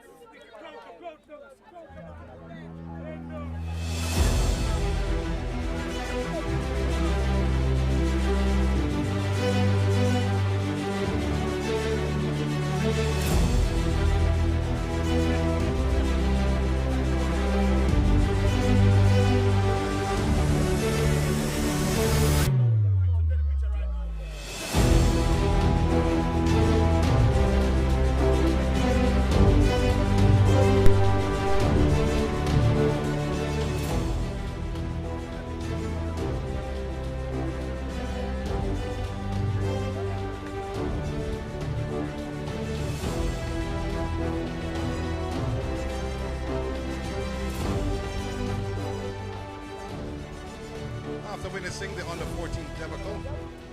The defending champions, Jamaica College, taking the title or retaining 5-2 over St. Andrew Technical.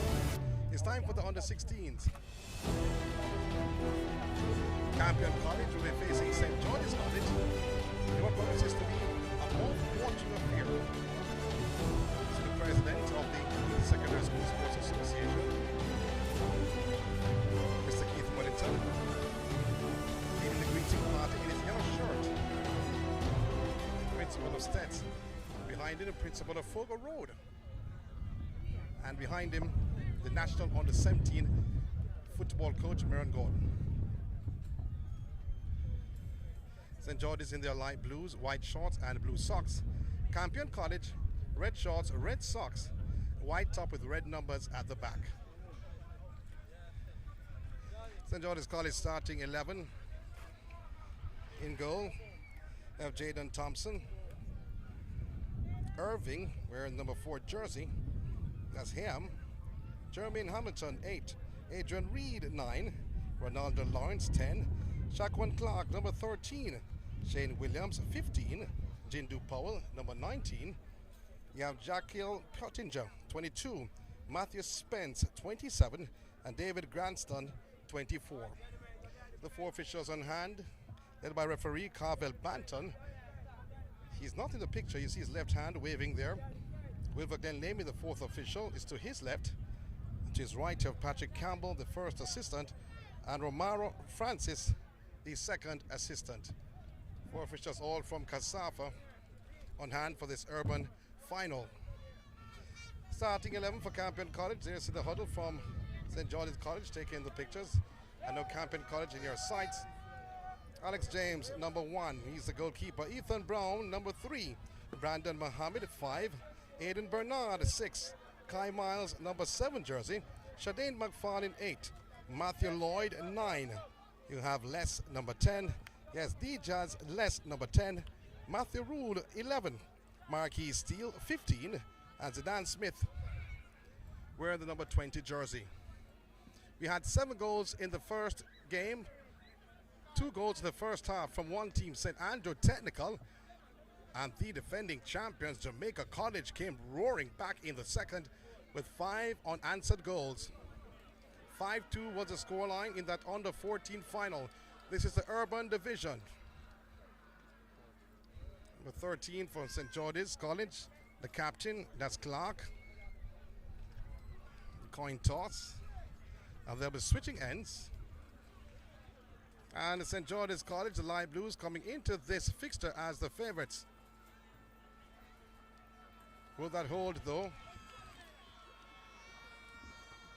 Favorite tag don't necessarily work when it comes on to championship games. Carvel Banton, the referee, with the ball in his hand. A pass is off to Campion's Rule. Matthew is his first name. The 2nd assistant was in your picture a short while ago. That's Romaro Francis. Not Romario though, but Romaro. Never seen a name spelled like that. R-O-M-A-R-R-O. But it will be Campion College, who has won this competition on numerous occasions.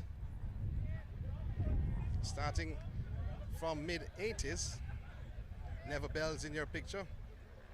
He is the technical director, Marcel Gale, in the red shirt. If you look across St. George's bench, he's the head coach of the St. George's unit.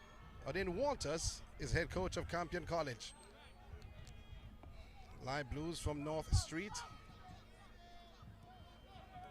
labeled as favorites in this encounter, but Campion has had a good program and they performed well in the under 19 division. Bumpy field though. Hamilton turn it back for St. George's. Skill showed. Williams points because he wanted it back. And trying to unleash Adrian Reed, who is a son of Adrian Reed. So it should be Adrian Reed Jr. though. National footballer, played for Port Morant for many years. Adrian Reed, not the young man you are looking at now, his father.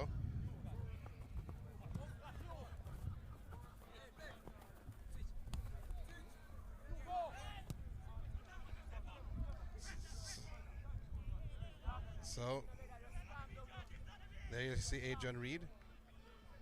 His father was a stalwart for Portmore United, a national player. Many persons thought his father should have represented the Reggae Boys on more occasions than he did. But he has a talent like his father, though. But his father more of a defender, more so than a midfielder. But his son has turned into an attacking player. See if that works out.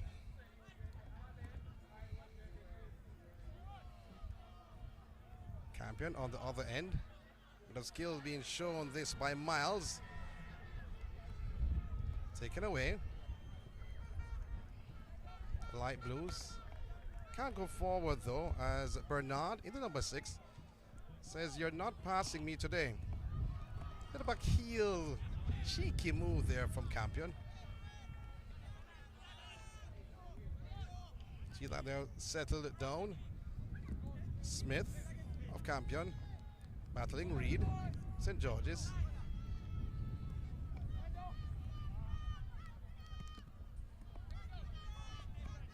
And a play not settled yet from both teams.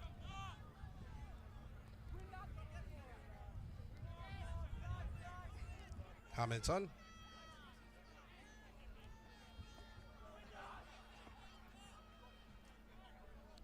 Williams puts it on the left for Powell.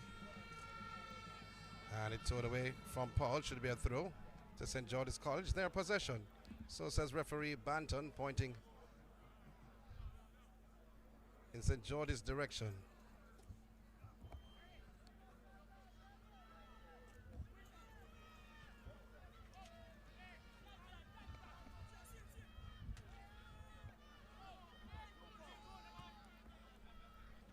Campions. Bernard launching upfield, only to find Clark of St. George's College. Looking for their striker though.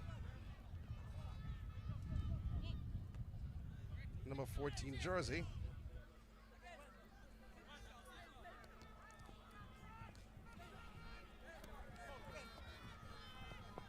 Smith of Campion has given possession away.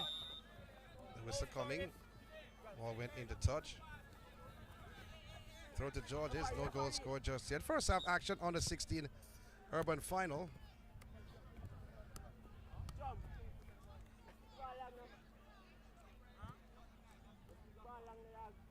As you're not missing any action at all.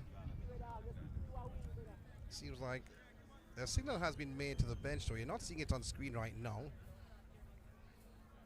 And there is a St. George's player who's down. But as Reed just allowing the ball to go, that's a Pottinger. 27 Spence for St. George's College. Greeting with his opponent.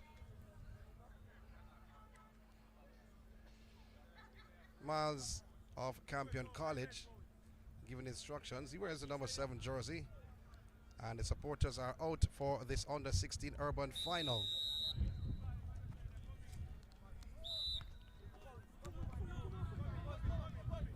Is it a foul throw, Mr. Banton? Stop the procession for. Yes, it is. Foul throw. Haven't seen one all season. Don't know if I still have. Turning beautifully. Go forward, broken up. Not the greatest clearance at all.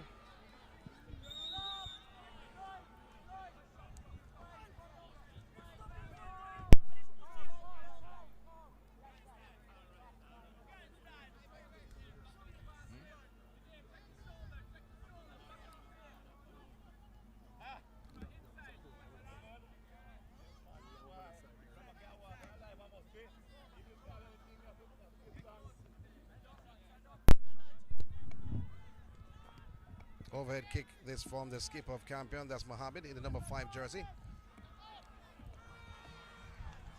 Now Campion on the right with Miles. Burst of speed from Miles. Oh, great work in defense from Powell of St. George's College. Sliding tackle to stop the attack from the team from Old Hope Road. Marcel Gale is a coach of St. George's College. The head coach of the under-16 team has been there for a while. He's also the coach of the Waterhouse unit.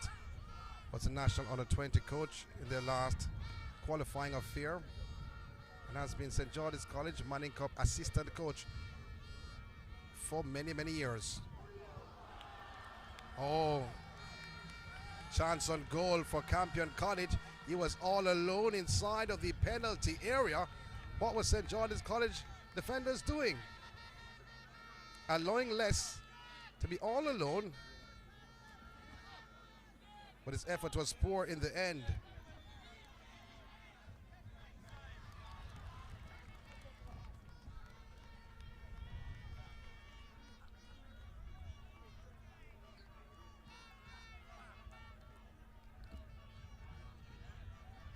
Now goes Gordon Walters, the coach of Campion College. They have a quadro coaches though. Campion College. Brilliant ball in playing downfield. Cleared by the defense of Campion College. Tense affair between the two teams, St. George's College and Campion College. And as you mentioned, tense. They've given the possession away through Lawrence. Was looking to find the throw, but his pass was miles away.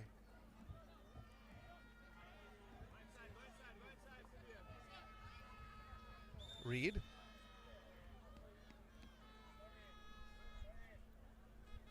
So it was more exciting in the second half of the under-14s than the under-16 first half. It may become a replica of what we witnessed in the under-14 urban final, where Jamaica College, they came out on top by 5 goals to 2, coming from 2 goals down. All 5 goals being scored in the second half. Free kick awarded to the Light Blues, St. George's. Reed is there, so too Spence, in number 27 jersey. But I think Reed will have a go. Referee Banton blows his whistle. Reed in the wall doing his job.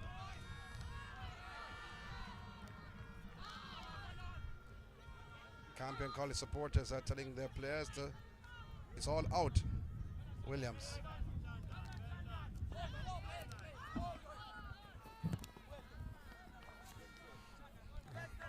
And the strong Irving comes across to show his presence, that he's a no-nonsense defender.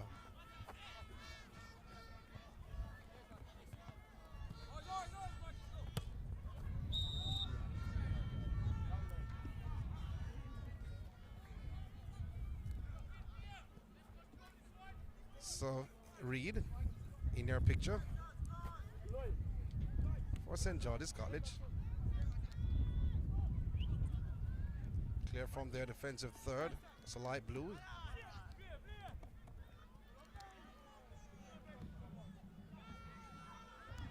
I'm thinking that what I have on my paper is grandstanding number 24 though, but I don't see a 24 for St. George's College. I'm thinking they made a last change of having us 14, but let's see if I'm correct. We're making the checks to find out. But St. George's College can come away with it. Turning, Spence wants it back, puts it forward. A bit of skill being shown, beautifully shown by Smith of Campion College. Swings the play on the right, that's beautiful. Oh, on the crossbar. That from Smith. Brilliantly done. Went around one. He was outside of his boot to curl it around. The effort in the end came off the crossbar, and Campion College supporters are on their feet. St. George's supporters look shocked.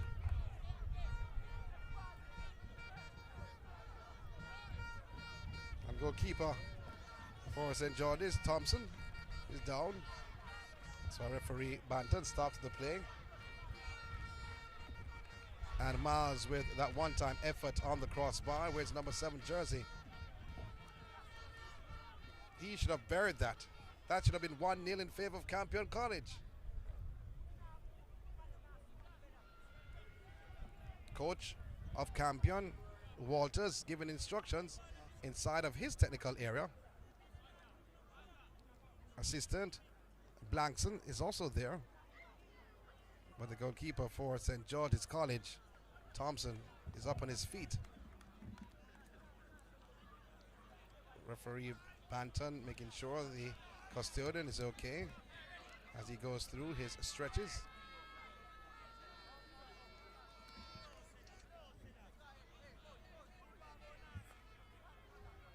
Banton backpedals. Start the proceedings. George is launching upfield. I think they called him for offside though, but I don't think he was. But I am not the first assistant, so I'm not going to take on that call.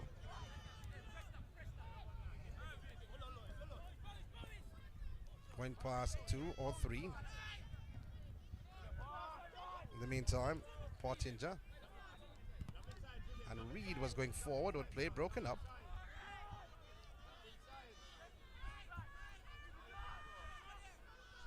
Turning is Brown, has given possession away to Reed.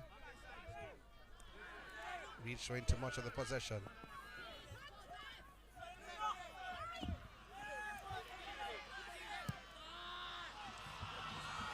A beautiful ball again on the right hand side. Campion has cleared this before the strike of Miles could latch on.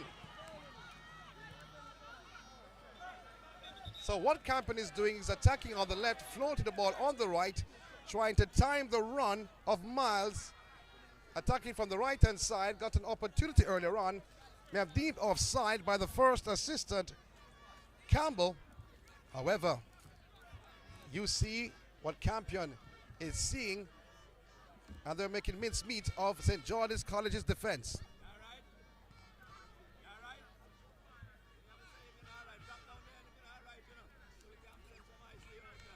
Nil-all scoreline between the two teams.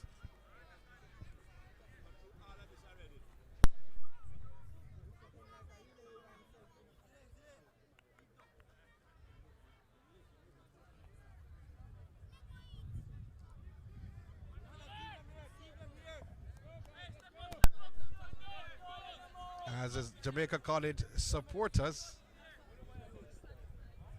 are on their feet. As Agent Reed being helped up on his feet.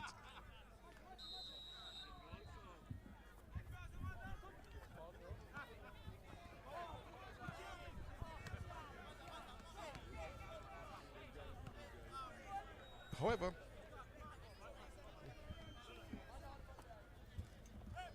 throw to Campion College, broken up by St. George's. Their own half. Trying to force a play upfield.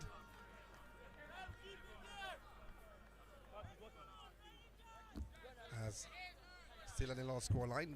Both teams of St. George's trying to go direct. What we've seen from Campion College is that they attack a lot on the left and trying to break free. Miles on the right. Still not the greatest match from both teams. Cleared, not the greatest clearance at all, but they're fighting for tussle.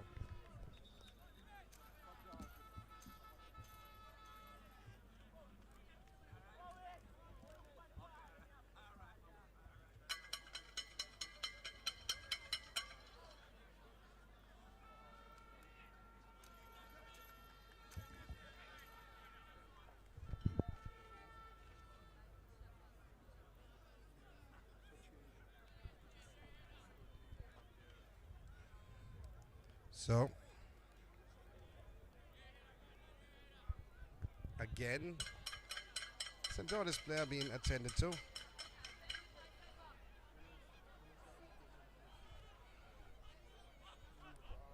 And it seems to be Lawrence.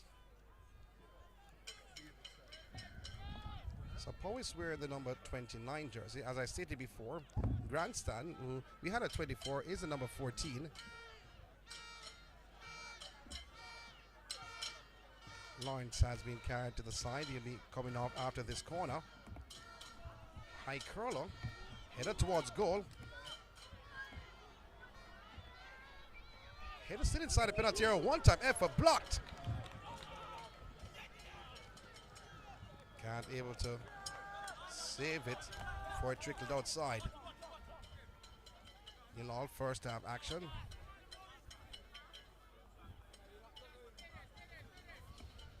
St. George's College and Campion.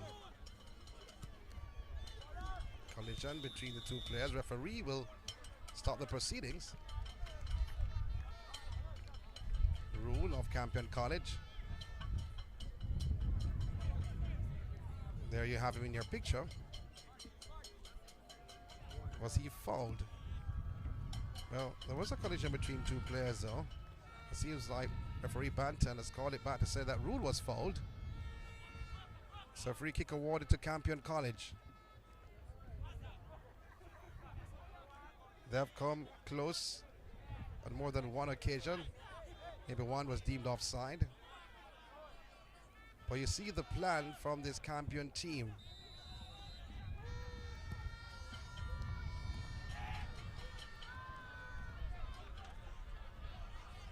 Cleared. St. George has come away with it. Puts it on the left-hand side. Broken up by Campion. Public solid in defense in this first half. Put it downfield looking for Smith, overhit, and it goes across the goal line.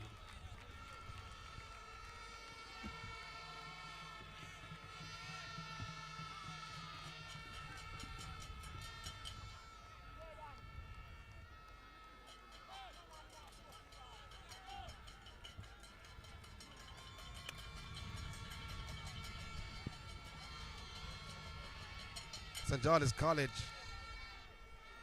want to show some authority. This with Powell, who was fouled. However, Campion supporters not liking the call.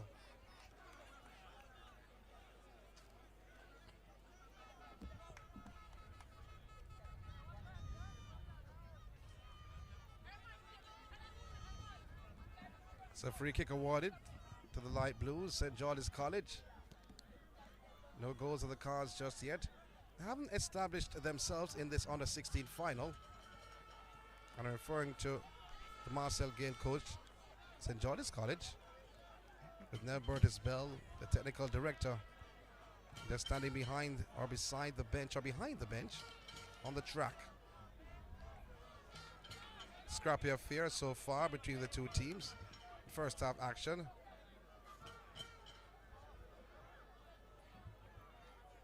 Lawrence showing his skill. He wants to throw though, and he gets it.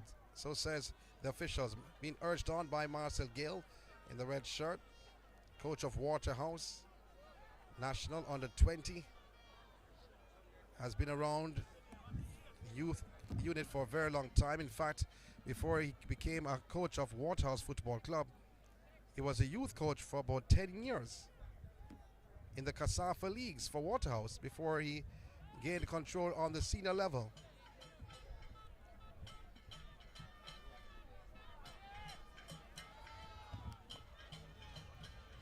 Headed out, but not too far. Reed looking for an audacious shot towards goal. Not the greatest clearance. In the meantime, Smith of Campion turns by one. Still Smith, but was taken away from Smith like a candy with a baby, or like a baby with candy. Maybe I'm mixing that all up. Like taking candy from a baby, I should have said. We see the support. If you look over the stands, it has grown since Campion has arrived, since Campion has come on the field. The Campion supporters are here in their numbers. Reed controls for Georges, puts it downfield, brilliantly done. And the flag goes up from the second assistant. There you saw Francis, or C. Francis. It's a free kick for Campion in their defensive third. But good intention and good movement from St. George's, but a strike I thought went too early. Mohammed.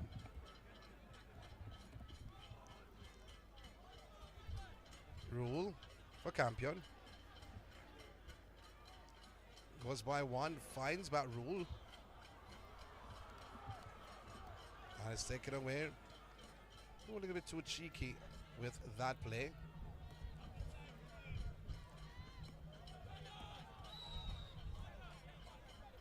Whistle. A free kick for St. George's College. Still a nil-all scoreline. Still first half action. Still the under-16 urban football final. We're at Calabar High on Red Hills Road.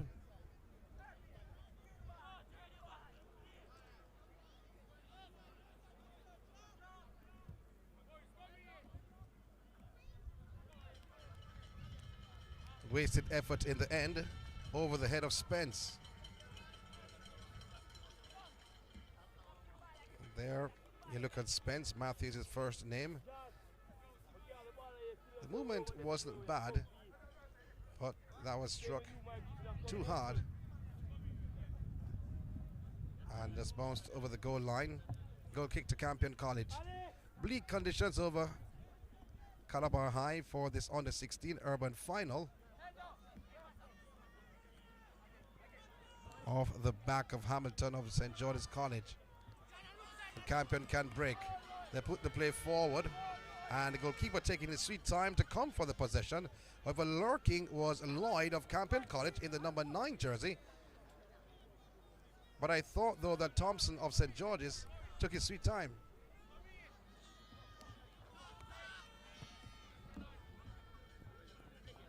Throw to the light blues. They want something from this.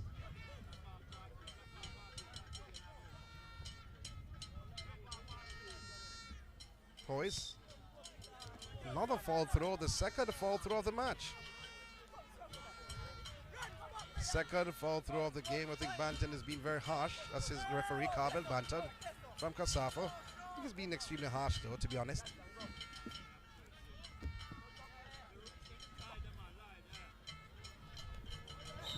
It's another foul, and not the greatest foul from Irving.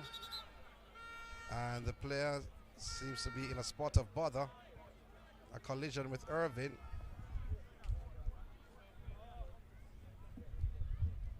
Seems to be grimacing in pain.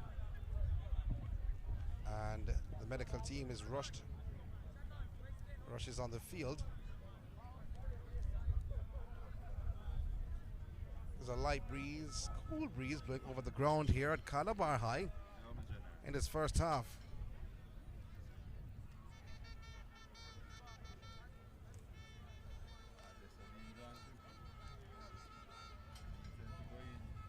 There's still a nil-all scoreline in this affair. A reminder of what happened in the under-14 final.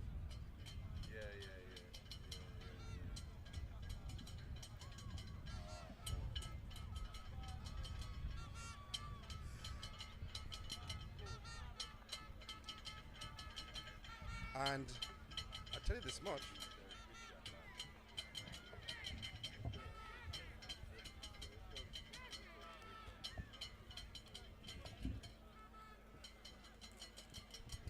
And there you see the young Campionite in some pain. And the goalkeeper Thompson, Hans Akimbo, looks on. Looks concerned though, because his own player Irving went down earlier on the collision.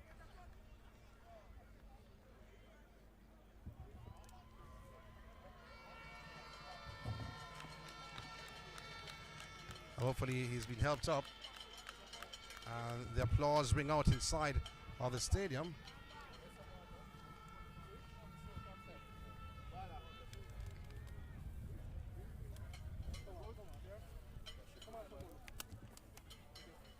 And seems like he's okay though. I'm hoping. And that's Smith of Campion College.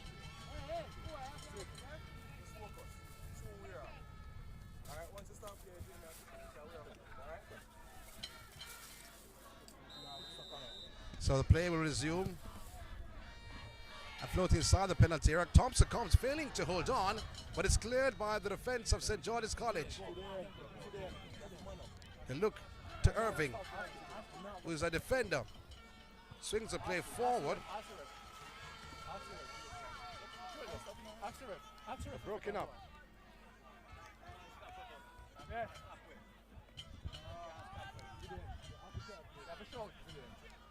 Williams has given possession away, but he has won it back for the Light Blues. Irving once again rifling downfield, but on the bounce, Campion's James between the two sticks collects.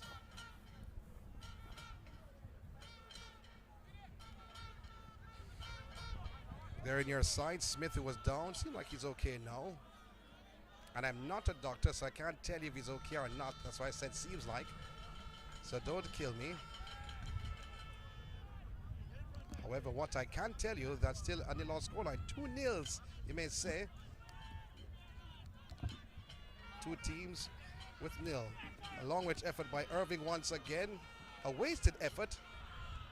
Irving, who is playing the sweeper position for St. George's College, has come downfield on more than one occasion.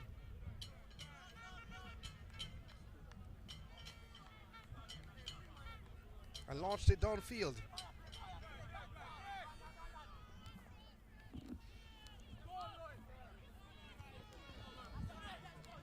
Irving back in the play, even with not his feet, but was more so with his head.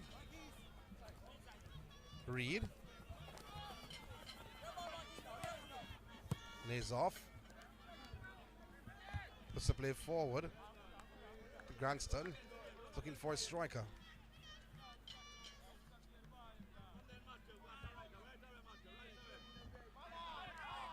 Powis, number 29 jersey.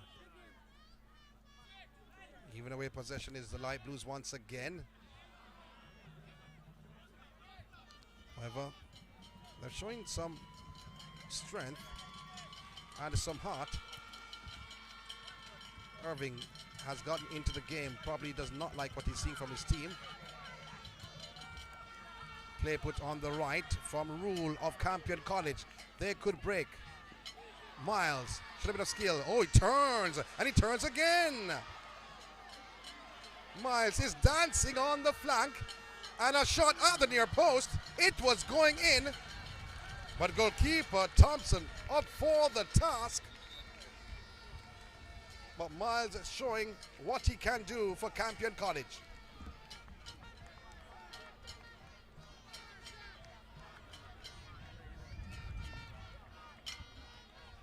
Still on the low score line here.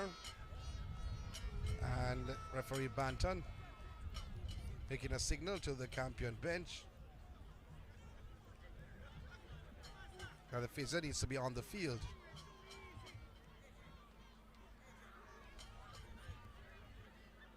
So what we've seen from Campion College, I said before, they're attacking on the right, which where Miles is planted. We have seen the attack more so come from the left-hand side, just over the half line, and the ball is swung to the right. Miles is the main player leading the attack for Campion College. And he has done a superb job so far, although not breaking the deadlock. He has looked impressive in the field. For St. George's, it's not the same. No one has taken full control, more so than Irving in defense. He has stepped up. He's sweeping in defense for St. George's College, but he has stepped up. Going forward, maybe not liking what he's seeing from his attacking players.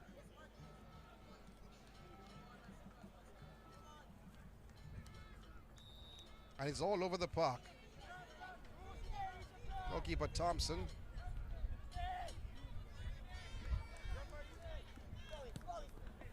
For St. George's College. Irving. Hamilton. Showing that he can dance. Williams. Williams. Lawrence. Poise. And a one-time effort towards Custodian. Coming off Grandstand. We were not in control. Grandstand. And goalkeeper James had it under control. That's the best build-up we have seen from the Light Blues, St. George's College, the many-time winners of this trophy in this matchup.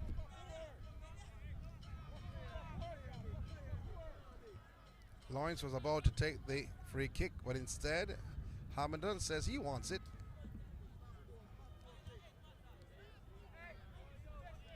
Two-man wall created by goalkeeper James of Campion College.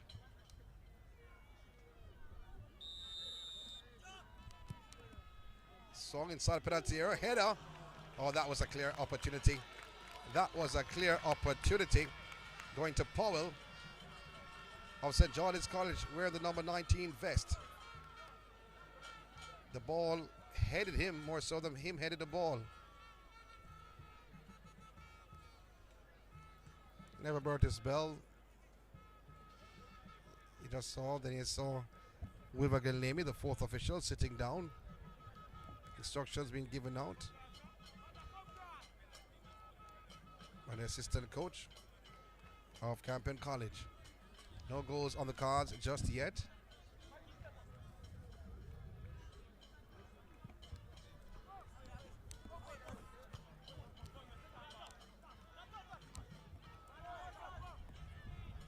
And again we see Campion trying to break from the right, try to involve Miles. Cleared by Powell of Georges. Bernard of Campion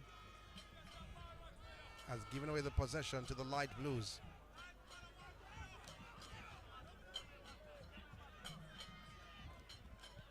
Trying to build the combination of 1-2. Irving steps up. Seems like Irving is everywhere for St. George's College.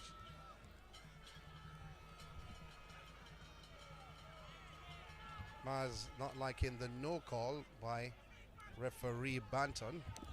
Had a lot to say. Here's Maz once again. Steps over the possession, falls over the possession. Has won a throw. He has gained in confidence or grown in confidence.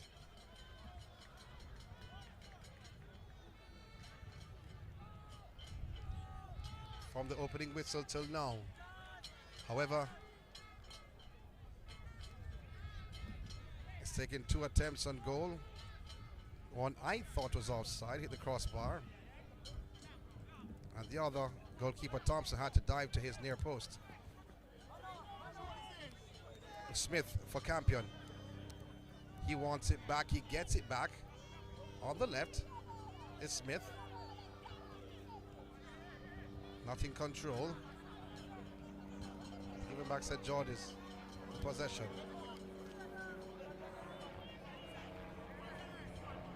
Skill by Lawrence. As Irving launches upfield, looking for his striker, Spence. But here is St. George's College. Through Reed. Pulls it back. Swings inside by Lawrence. Headed away. Spence picks it up for the Light Blues. Puts it back inside the penalty area. They're appealing for a handball. Referee Banton says none of that happening today. Reed. Shot pulled from about 30 yards out. Trickles along like a leaking faucet, only to find custodian James, who had it all under control. Irving again is everywhere. And sometimes when a player plays like that, he gets caught out of his position at times. He has to be careful. That's Irving wearing the number 4 jersey for St. George's College. A header from Lawrence. Williams. Hamilton. Will be St. George's College throw. Back heel, looking back for Hamilton. Oh, he dances. Surrounded by 3 players though, and did not think of passing the ball. Campion's Lloyd puts the play forward, looking for Smith. Goalkeeper Thompson comes out of his penalty area and launches upfield. Reed turns away from one. Wins his team a throw. Seems like he's hobbling. Not looking comfortable. Reed once again for the light blue, St. George's College. Powell to Reed. Puts inside. St. George is back in possession. But Campion can't break. To Lloyd. Not having everything under control. Well, there are 3 with the white shirts in one spot. Combination finding steal of Campion. Chips it inside the penalty area. It's blocked.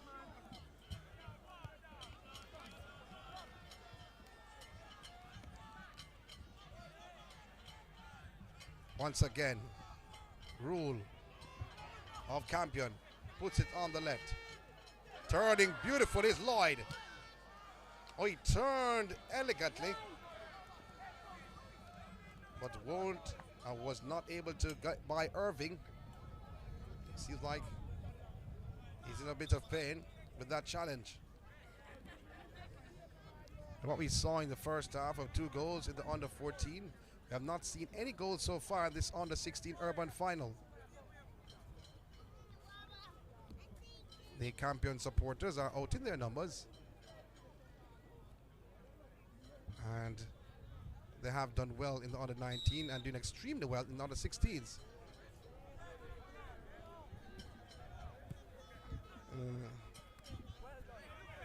So Campion having possession once again in the form of less. He has certainly delivered more, not what his name suggests.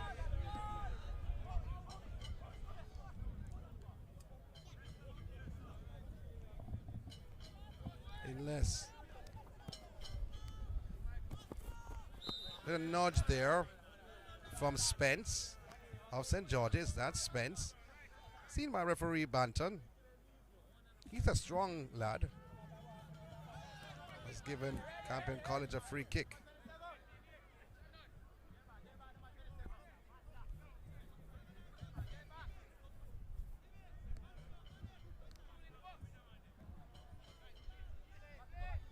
The low score line, first half action.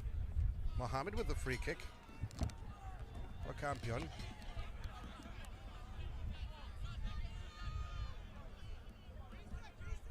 So from a free kick to a throw, but still Campion's possession.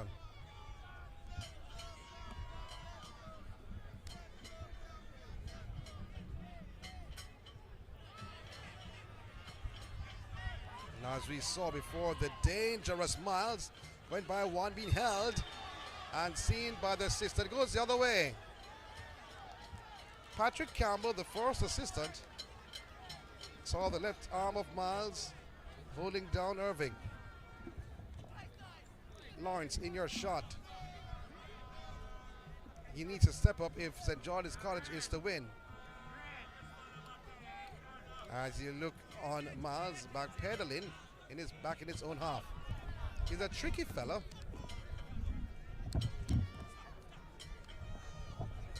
Irving for St. George's. Swings the play upfield. Trying to play direct though. Went over the midfielder's head. Ball put to no one. And persons in the stands were saying ball. I don't know what ball they were seeing or what they were talking about.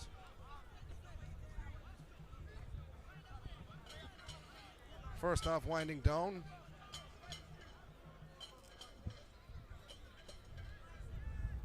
As Banta not looking on his watch just as yet. We're in minute 42 of the first half. However, Banton not comfortable with something, referee Banton.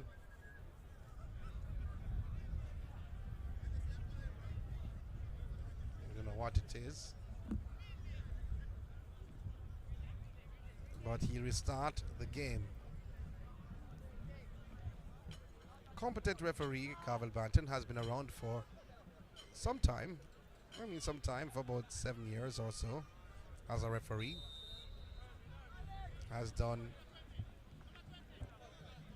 Premier League, the Major League, leagues across the island. Schoolboy football, all levels, 14, 16 and under 19.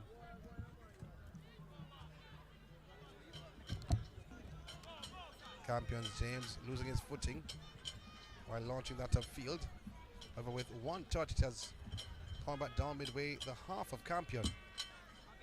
St. George's College want to close off with a bang this first half. With no goals on the cards just yet.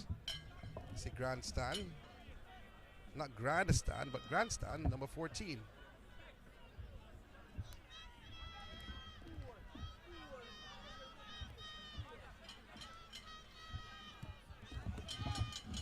As Campion clears, failing to bring it under control. Smith trying to go forward for Campion, surrounded by 3 players. Chested sweetly by Lloyd, but taken away. Brilliantly done by the man called Lawrence. A bit of skill being shown. This by Grandstand. With a grandstand performance, he tipped over his opponent's head. In Jamaica, they call it pile. And holding the back of his head is Irving.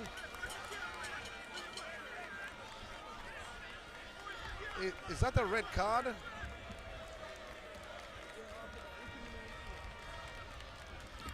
It's an off-the-ball incident with Smith and Irving, and Smith receiving a red card. So Campion College, they're down to 10 players.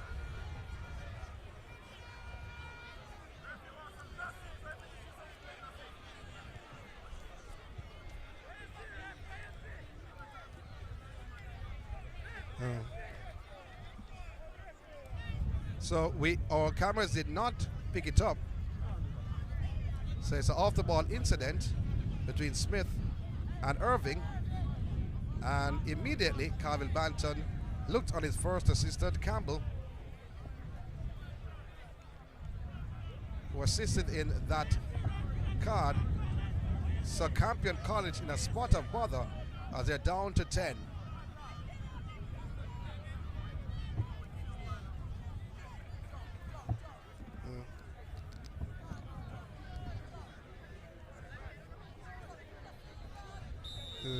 So Smith never. That signals the end of the first half.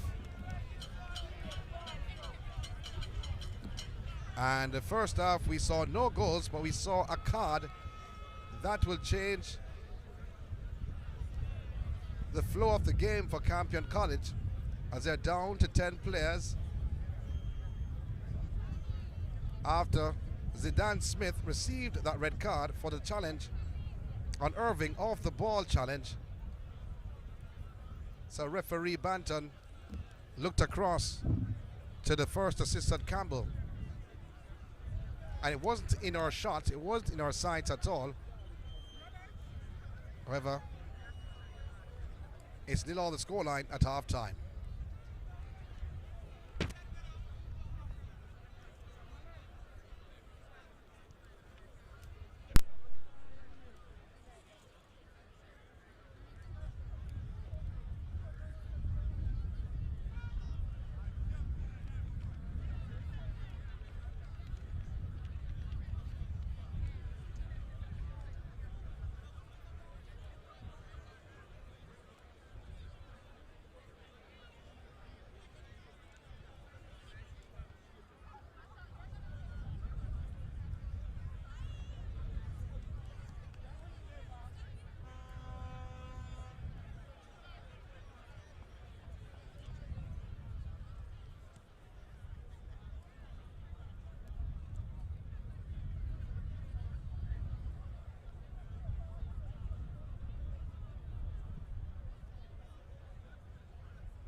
tennis, netball, basketball, swimming, all of these sports that we sometimes call minor sports, you can come here to get your features. Ensure that you encourage others to come here, see all they have been missing, and subscribe.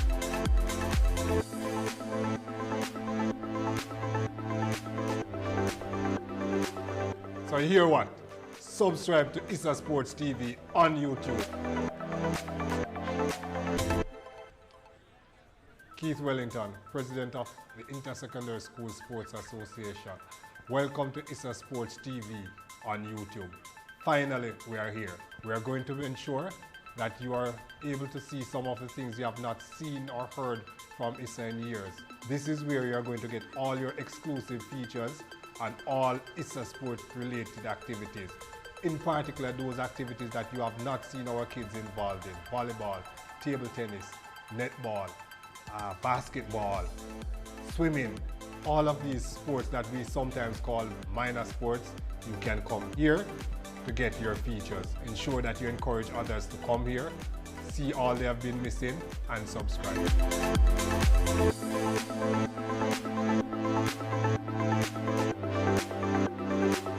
So you hear what?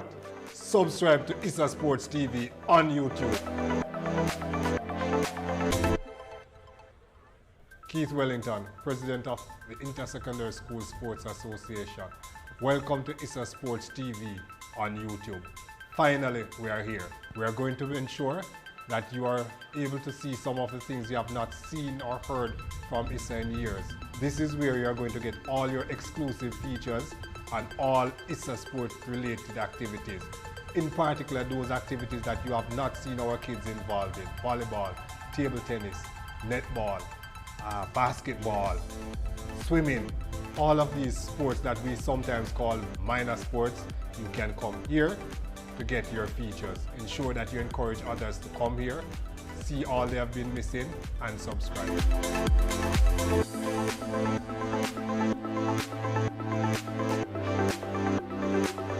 So you hear what? Subscribe to Issa Sports TV on YouTube.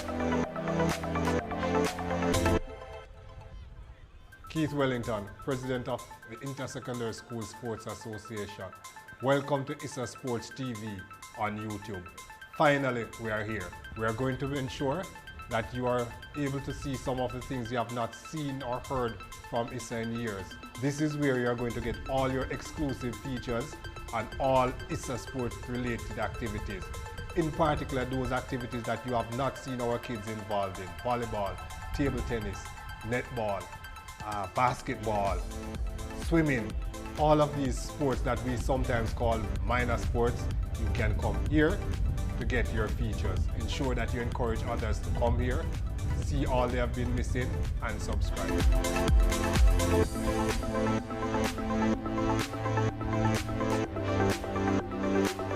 So you hear what? Subscribe to Issa Sports TV on YouTube. Keith Wellington, President of the Inter-Secondary School Sports Association. Welcome to Issa Sports TV on YouTube. Finally, we are here. We are going to ensure that you are able to see some of the things you have not seen or heard from Issa in years. This is where you are going to get all your exclusive features and all Issa Sports related activities. In particular, those activities that you have not seen our kids involved in: volleyball, table tennis, netball, basketball, swimming, all of these sports that we sometimes call minor sports. You can come here to get your features. Ensure that you encourage others to come here, see all they have been missing, and subscribe.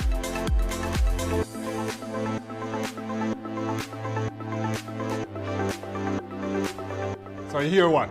Subscribe to Issa Sports TV on YouTube.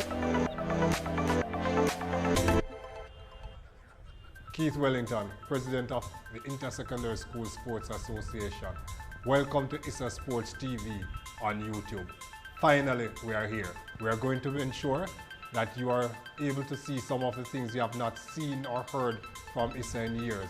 This is where you are going to get all your exclusive features and all Issa Sports related activities. In particular, those activities that you have not seen our kids involved in: volleyball, table tennis, netball, basketball, swimming, all of these sports that we sometimes call minor sports, you can come here to get your features. Ensure that you encourage others to come here, see all they have been missing, and subscribe.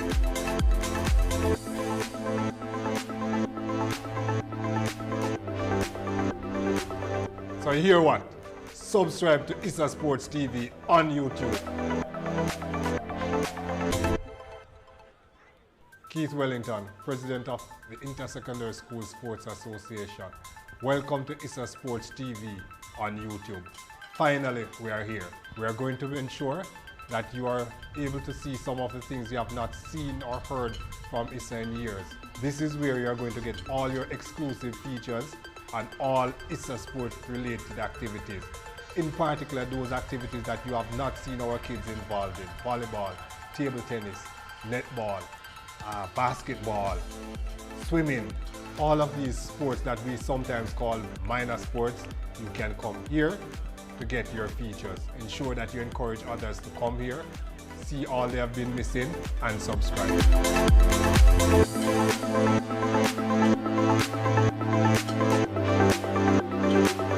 So you hear what? Subscribe to Issa Sports TV on YouTube.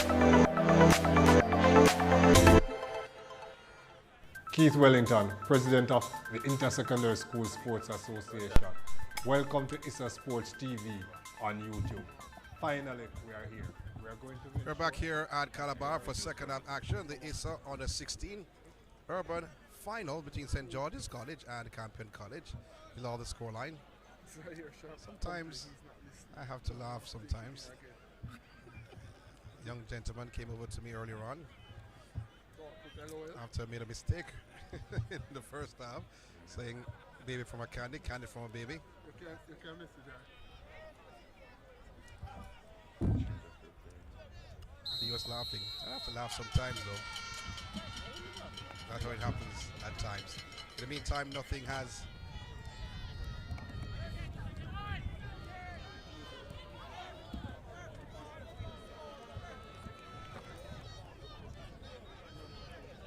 so violent conduct.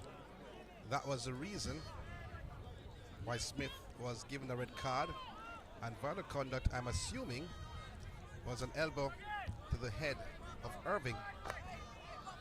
Off the ball incident seen by the first assistant, Campbell.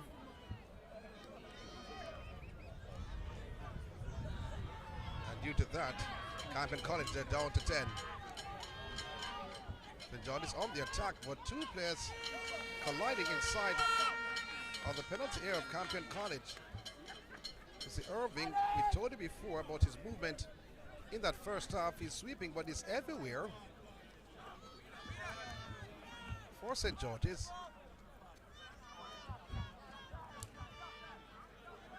Clark playing alongside Irving.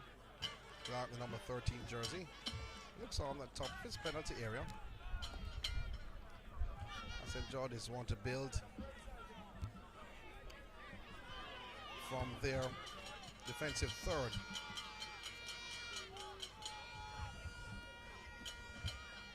Has been not necessarily a boring first half, but necessarily not the greatest in terms of display of teams. Irving launches upfield. Again, not for the first time we're seeing the play of Irving going over the midfield. Reed being brought down. It'll be a free kick to St. George's College. Next time I say candy from a baby, I remember. But whether there's a candy or not, we're not seeing any goals at the present time. We've seen the crossbar being rackled.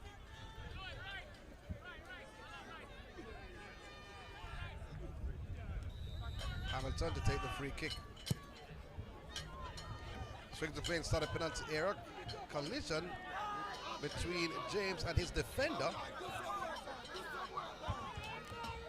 But the Light Blues can go forward though. A little tricky play from Hamilton, but loses possession.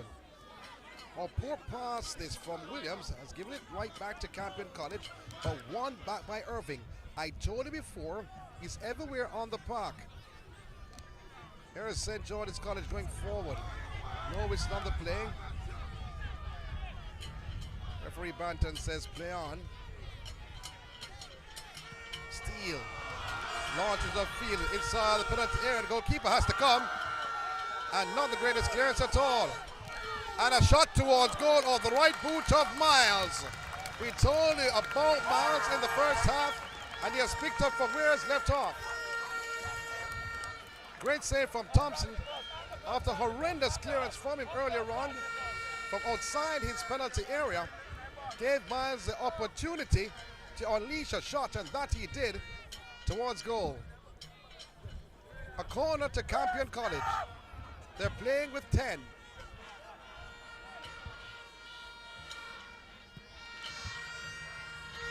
High corner headed down, and they're appealing for handball. The whistle comes. It's a penalty.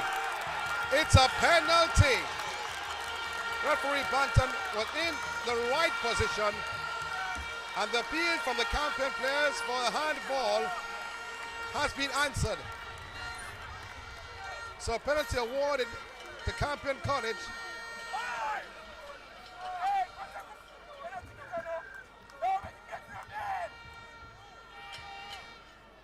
In second half action, Miles will step up to take it for Campion.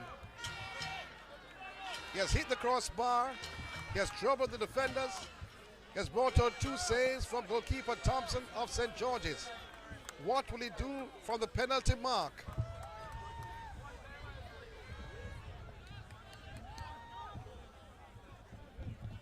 Kai Miles up against goalkeeper J. Don Thompson.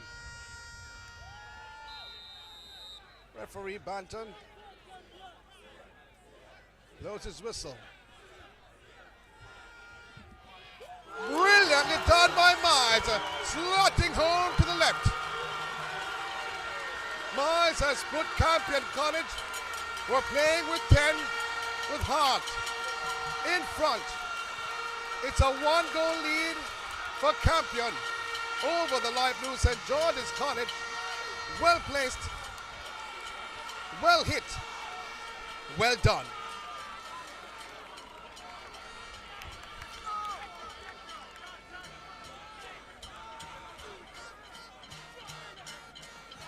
He has been a sore or a thorn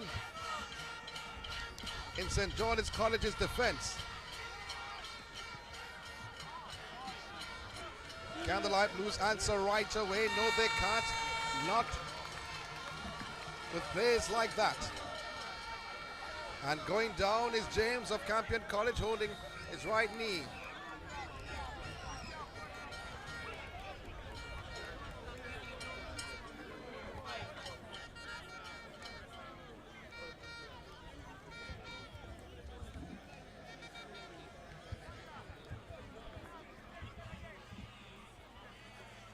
.51 minutes on the clock.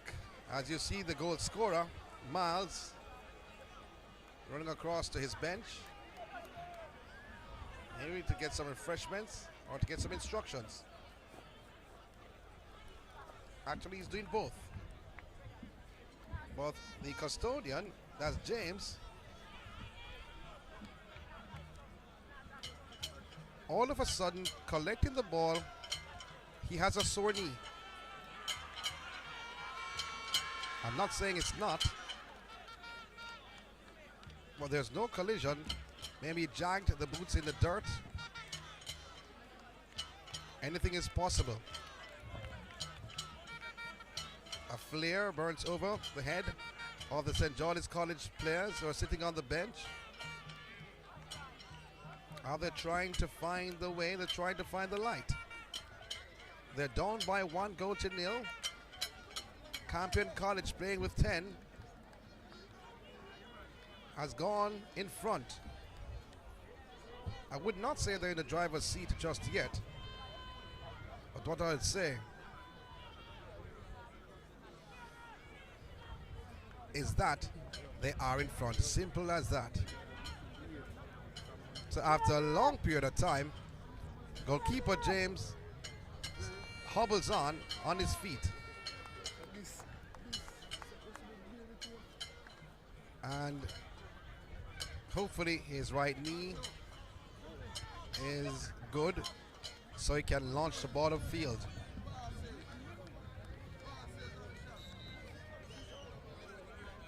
Let's see how he walks now. Is he walking gingerly as he did when he just got up? Seems like he's okay. Just running down the clock though. What we've seen in the FIFA World Cup, 10 and 8 minutes being put on. I don't think you'll see that at the schoolboy level, especially in the under 16 level. See Miles telling his teammates to cool down. He has led the attack for the red and white clad team.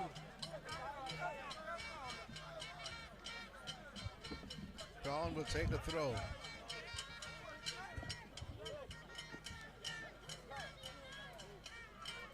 Reed, there's a shield in the ball. Goal kick for St. George's College. They trail by 1. They have the advantage in terms of how many on the field, and now the coach will have to now utilize his changes, because as the game go on, because of the one player advantage, the Campion College team, if they are not worked, or if they are worked,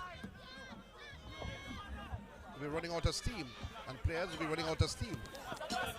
So the coach, if he's to manage the team properly, will know who to substitute, who can withstand, who can run for 80 minutes.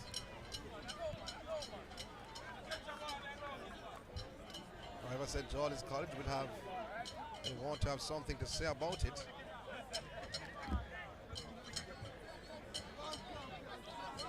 And that is something big. Turning beautifully, swung inside off the right boot of Hamilton. But goalkeeper James of Campion College was right there in the right position. The Campion supporters are out in their numbers, as we stated before, but every single time we see them, it seems like it has grown. The support has grown every minute of this match. Irving for St. George's, launching upfield. Reed, overhead kick.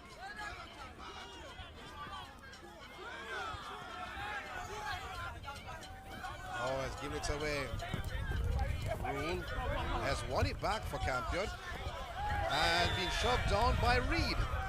Seen by referee Banton, but Rule trying to assert himself in this game.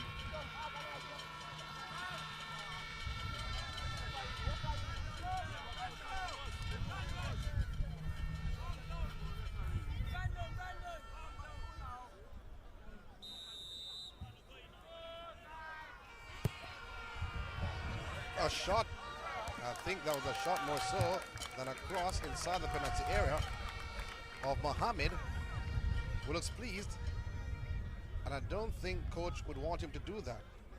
Not happy though, coaching staff of Campion College. They had numbers in the penalty area, but he went for goal.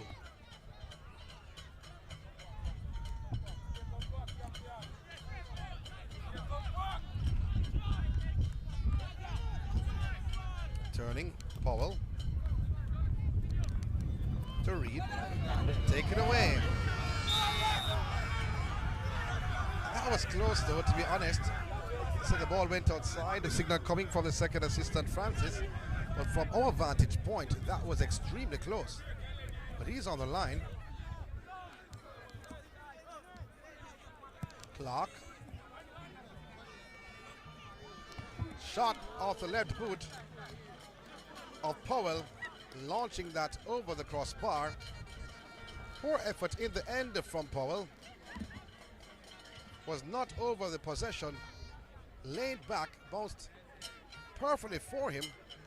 However, He dealt with it horribly wrong.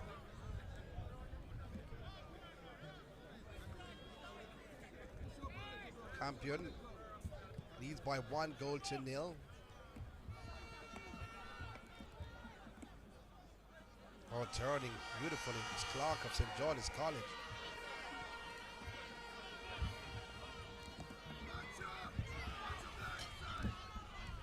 Campion can counter well. That they've done so far. But Miles holding up the possession a little bit too much. However, there showed a bit of skill. He turned away from 2 defenders. But he could have easily passed it on the inside. There were 2 passes before reaching him. And there was one, his teammate was on the inside, could have gone that direction instead of holding down his head and not looking to pass the ball. I think a support effort from Miles, who was operating from the right, has now switched to the left. Well, he's lying down, Miles. Referee Banton just goes over to make sure that he's okay. St. George's College wants to start the game. He helped up by referee Banton. Marcel Gale looks concerned, so to Never Bell to his left in the grey shirt and grey shorts.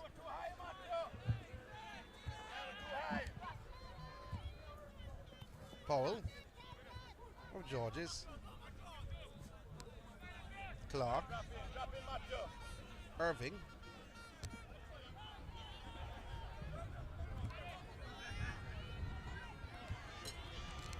Campion in possession.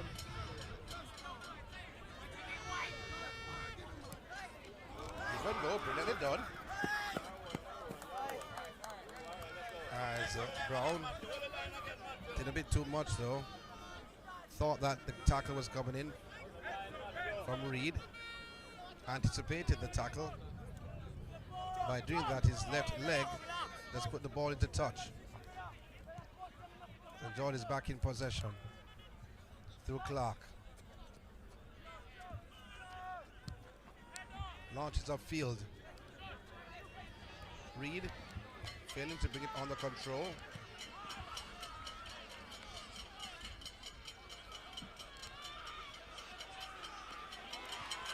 Campions. Lloyd, brilliantly done. Filing Miles, who falls over the possession. But he has won it back. Little back heel, cheeky back heel from them. Changing direction. Brown. Swings the play. Header. And the goalkeeper coming and punching. It's a yellow card to Miles. Trying to fool the referee. Simulation, getting the yellow card for. We saw one simulation card being given in the first under-14 game.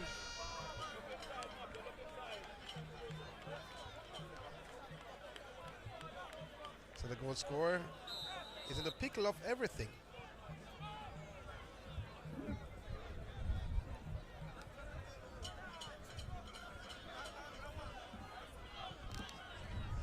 Conditions has not gone better in terms of the light. St. John is building on the right. But cleared by Campion's defense. A reminder though, Campion, they play with 10 men. Back heel. They can't go forward now in the form of Lloyd. Lloyd looking back for Miles. And Lloyd not the quickest in the park. And was not confident he could go all the way.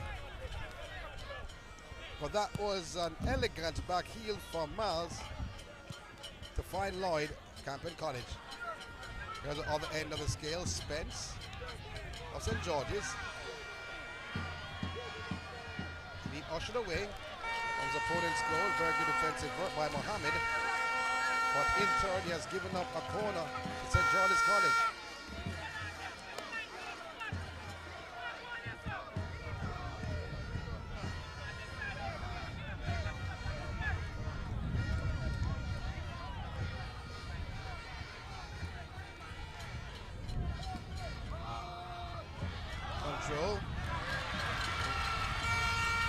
as Irving was trying to bring the possession under control. The light blue is not done just yet. Floating inside. Header up. Should be another corner or a goal kick. It's a goal kick. Off grandstand's shoulder. St. George's College supporters are there, but they have not been vocal enough because Campion College supporters hear them more. Reed just looks on, hands akimbo from Reed. 22 is on. Tell you who it is in a very short while. Number 8 is off. So Hamilton is off.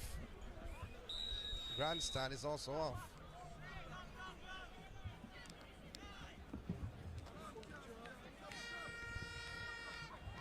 So Pottinger, number 22, is on the park.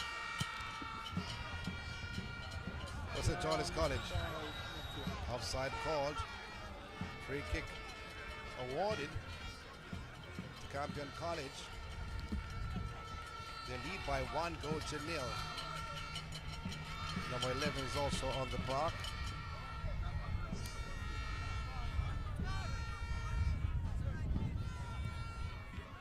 And that's Davis. St. George's College. Oh, goalkeeper Thompson almost gave it away.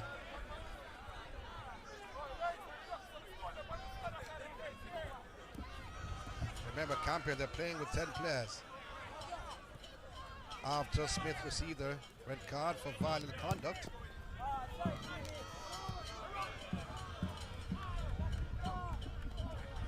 The goalkeeper Thompson of St. George is being brought into play.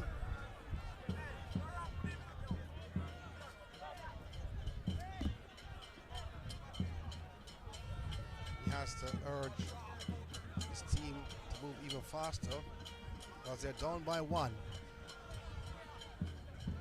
Thompson, Irving,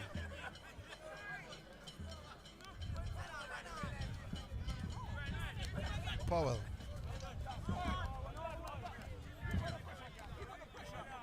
two changes made by St. George's College.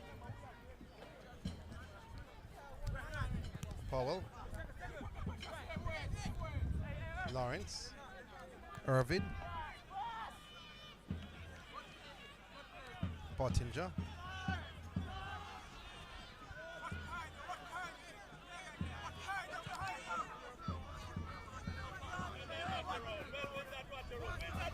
again Powell, he loses one, dances around the second, but it's taken away by Rule.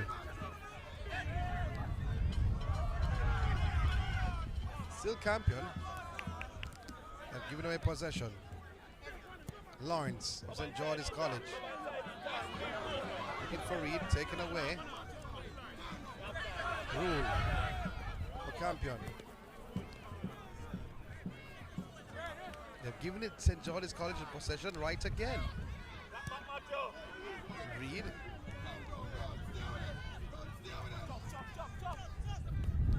Powell.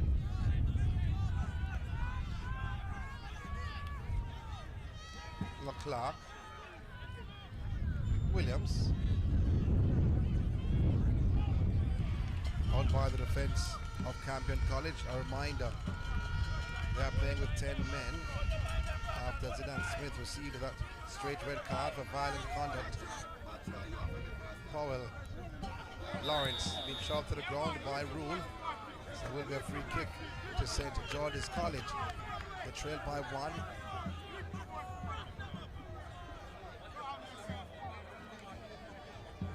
This is the Issa under 16 urban final. Pottinger, who just came on the block, throws it to the left.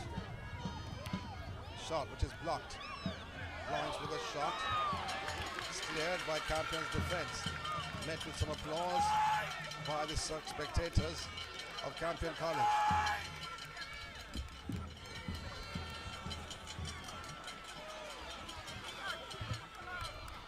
Lot forward looking for Miles, but broken up by Pottinger. Cool and easy. Launching upfield. Reed puts it to the left to Lawrence.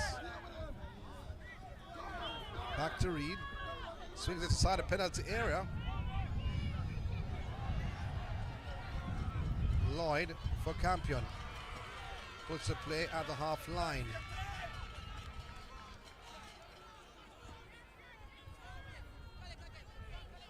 Powell controls for St. George's. Slightly almost a center circle till Clark has given away the possession again for St. George's College, not for the first time in this half. And when Chus is back for the possession. Now it's on the play. Miles goes forward now for Campion College. He'll be shot to the ground. Not the greatest defensive work from St. George's College. Did not have to foul him though. There was one more defender on top of the penalty area. Irving. That was not great thinking from Irving.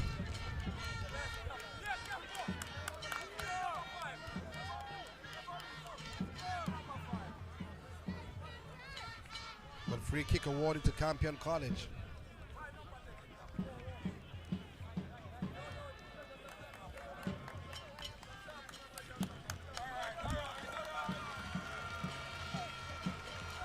So a change to be made for Campion. Coming out to be Lloyd. Matthew Lloyd.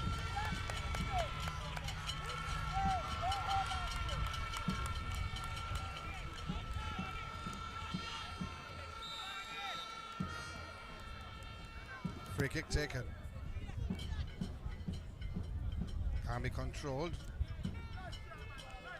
So Jelani Harvey is the new player. Campion College. We're playing with 10. So if you just joined our broadcast, Campion, they're playing with 10.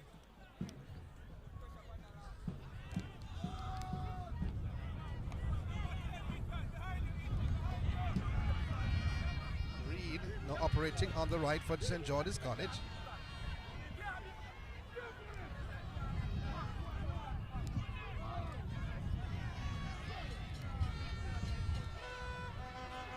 On the possession to Williams. He's back to Reed, wanting to give and go. Cross comes, but it's blocked and goes outside for a corner. Another corner. This is the St. George's College. Campion fans are looking on, a bit concerned. Because although leading by 1 goal to 0, they're down to 10. They're playing with 10. Corner comes. Irving, living dangerously. Swings the play. Side of penalty area. St. George's on the attack. Turning. He's blocked. Goalkeeper trying to come for it, but his defender stands in front of him. With the Campion player down. Referee will not start the play, and that shot goes over the crossbar. And referee went over to make sure it's not a head injury. His team did not have possession of the play, that's why he did not stop. If it's not a head injury and your teammate is down and you don't have the possession, referee has a choice not to stop the play if it doesn't seem like it's something serious. However, if your team has a possession and one of your teammates is down, you will stop the play. Another change from St. George's College. Williams will be taken out, Shane Williams. And we had Davis change earlier on. And McFarlane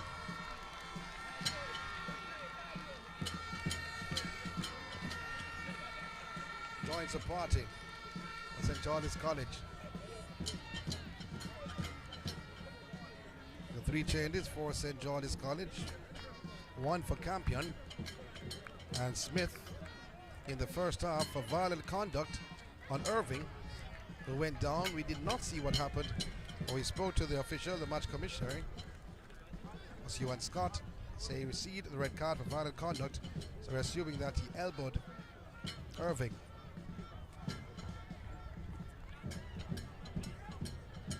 One 0 Campion College, they lead, playing with their hearts on their sleeve.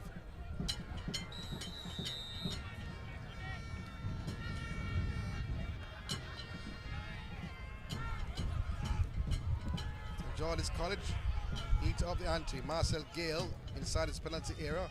He's a coach of St. George's, urging on his players to go forward. Went back on the right from Clark. Reed swings the play to the right. That was a poor cross at the end, all on the ground.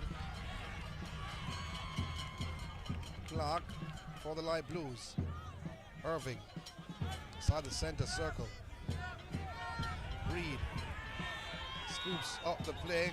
There's a whistle on the play because the goalkeeper for Campion College is again down, James. And again he holds his right knee.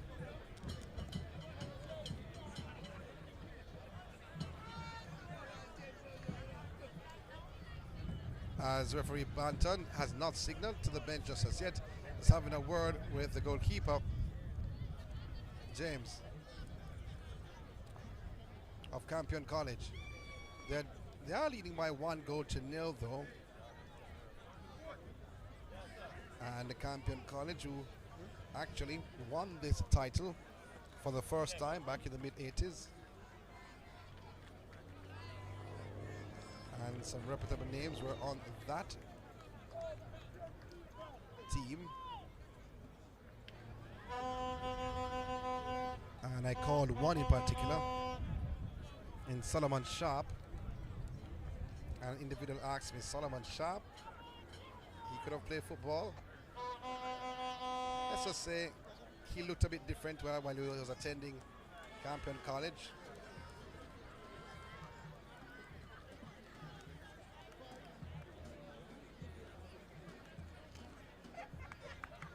But they had a lot of fireworks or firepower back in the day. They're not missing any action as goalkeeper James of Campion College has gone down, not for the first time in this affair.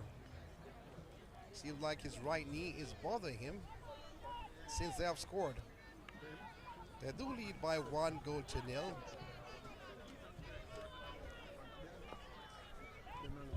So Campion College won the Colts competition for the first time in school history back in 1984. I don't know if some persons on the production team were born at that time. 1984. I think half of the production team were born at that time. But that was the first time Campion College won the Colts competition. But that time it was under 15. It changed to under 16 in 1986. And guess who won it at that year? Campion College again.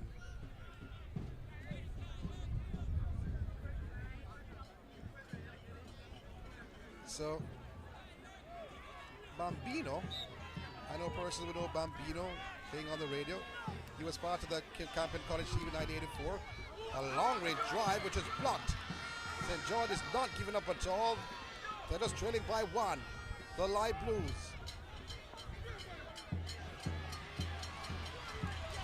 But here comes Campion. Broken up quickly. Irving. Reed. A splitting pass for the goalkeeper, James, who has a problem with his right knee. Showed no problem a short while ago with his sprint and stopped the attack of St. George's College. I mentioned the Bambino was a part of that team, Andrew Chang and Julian Robinson. Politician Julian Robinson was a part of that Campion College team back in 1984. Won the Colts at the time it was called, was under 15 at that time. Oh, bit of skill on the right, but run out of real estate though. A bit of skill being shown by Davis of St. George's College.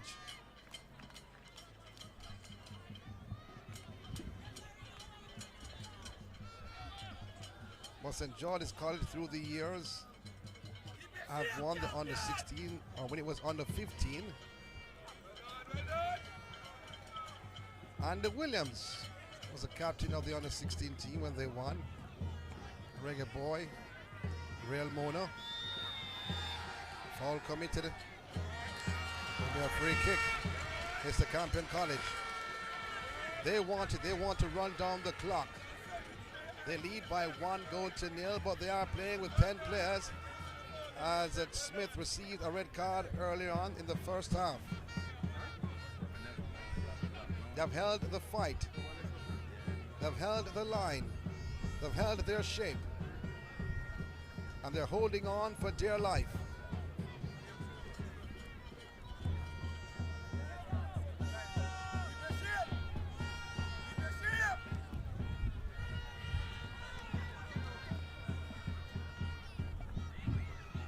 St. George is not giving up just as yet. As you saw, Davis was sprinting to the sidelines. As Davis doing work though, just collecting the possession and throwing it.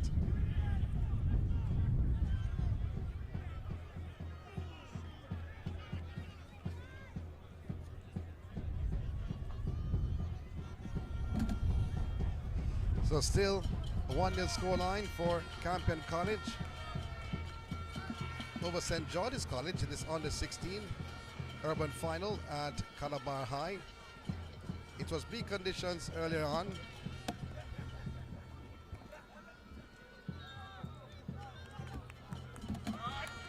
Has not been the case in the last 5 minutes. Sean, the sun showing its head.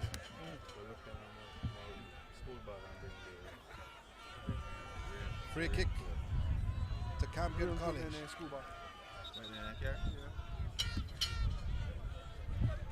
A light drizzle. Yellow card being shown to Mohammed for wasting time. However, they lead by 1-0. Mohammed with the free kick floating high inside the penalty area, collected cleanly by goalkeeper Thompson of St. George's College. Right away, he finds Reed. Oh, it goes by 1, leaves him.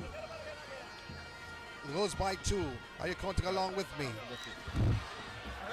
Can't hold on to that possession. The heavens open up. Not heavy showers though. And the sun is out. And the showers come. 1-0 Campion, they lead.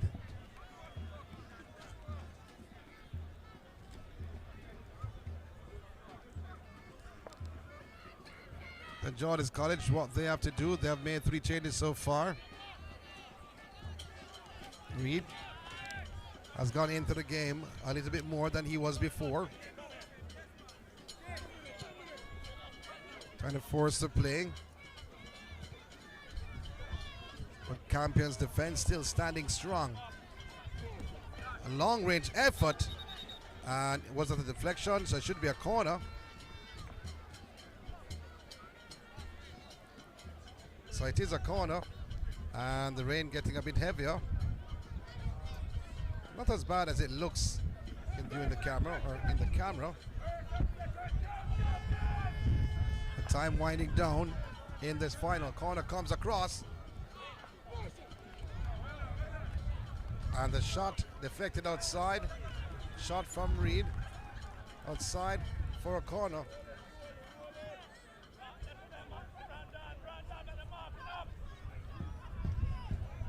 So, 2 corners in succession for St. George's, who trail by 1. Can they pull one back? That's a big question. It comes. Header out by Campion's defense. Not too far.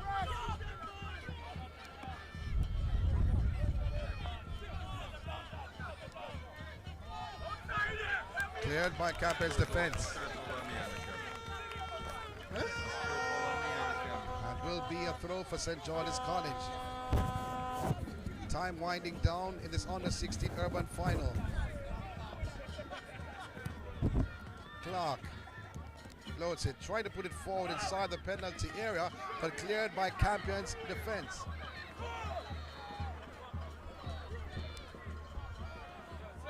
And Miles trying to do a little bit too much though. He falls over. He's the goal scorer. It's a throw for Campion College. He has worked extremely hard. He got a yellow card earlier on for simulation. However, he scored from the penalty mark. That has separated both teams so far. But many stories in this game. A red card to Smith of Campion. They have been playing with 10 from the first half. And they've held their own.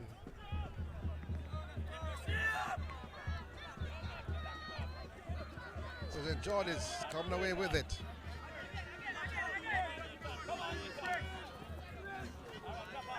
White Blues forcing the play downfield by Powell.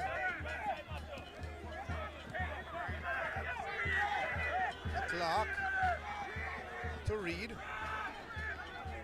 Options left and right. Instead he goes by the right.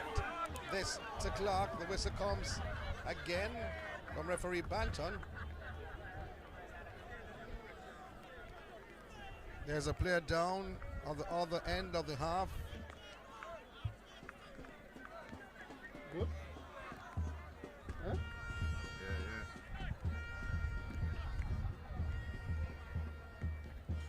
And I'm suspecting it's not a player in blue and white.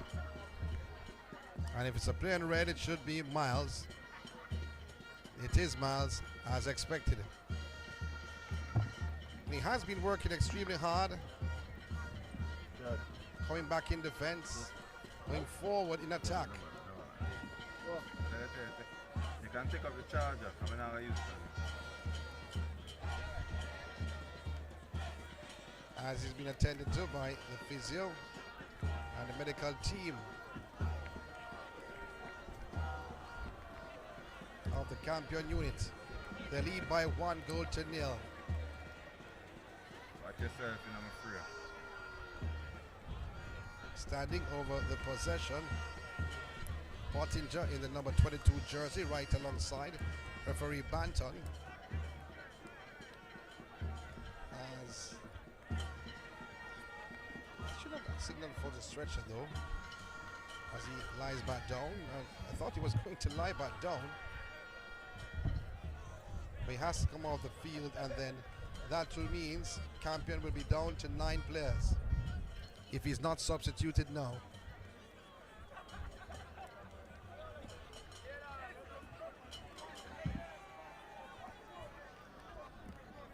Clark has the ball in his hand for St. George's College. The showers seem to have subsided. Chad, round of Started garbage bag. 3 minutes ago. Carry the charger around over here. Huh? Oh. Garbage bag, the man said. Carry them there around. Came with the sun though, came with the sunlight. So Banton, the referee, will start by the proceedings. Because of Miles being attended to, he has to come off the field as the game restarts. Lawrence Right now, I'm good. Let's roll it. for St. George's College, overhit from Lawrence. It's a goal kick for Campion College.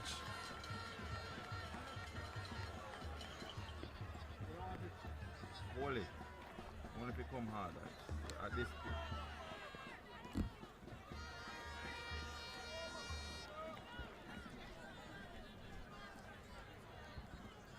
So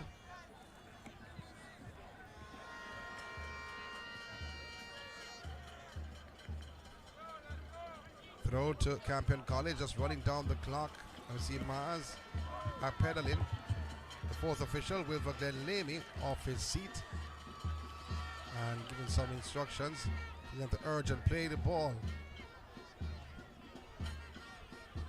If I was Campion College, I'd do the same thing if I'm down to 10 players. However, John Georges will get a throw.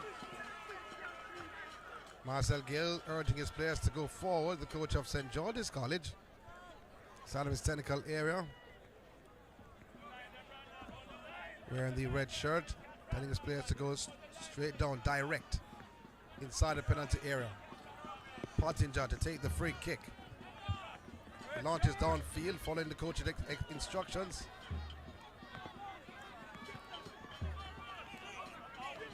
Powell. Rain come again. Lawrence can't pass the two defenders. Campion's defense has stood strong like the Berlin Wall before it was broken down.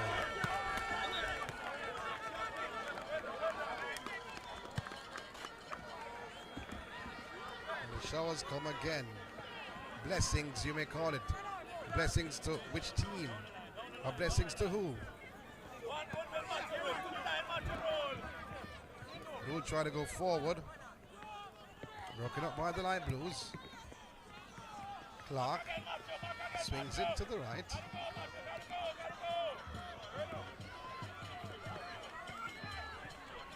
Rule controls on the center circle for Campion. No look pass. He has given away possession. Here comes Lawrence for St. George's College. Inside the penalty area. Ball towed away, and for Spence, could unleash a shot. It's on the left side, going away from his opponent's goal.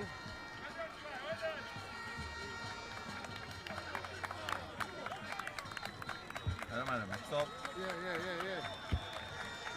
And looking across, seemed like Miles coming off. So, am I liking that substitution though? And going on is Ramsey.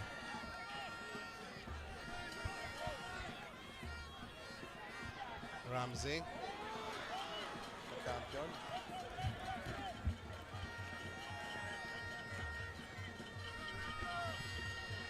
So looking on referee Banton.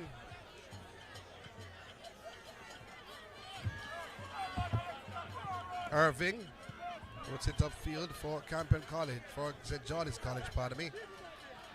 On the attack, the light blues, ball put into touch. So another throw for St. George's College. Boyce slips over. Davis. He's a tricky fellow, Davis. Clearance from Campion. And from once you saw that Miles has been taken out, there will be no one in attack for Campion College. So they'll be on the super defense.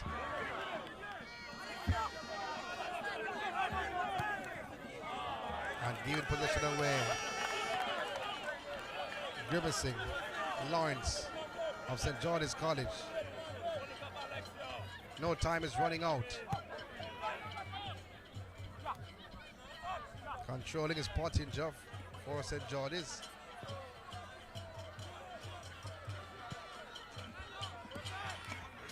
Launching downfield.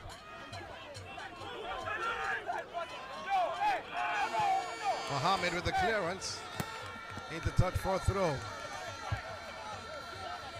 Irving to take the throw for St. George's College.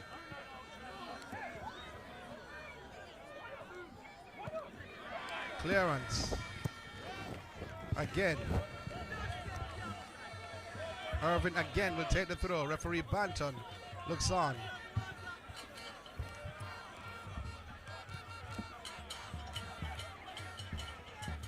Reed for St. George's.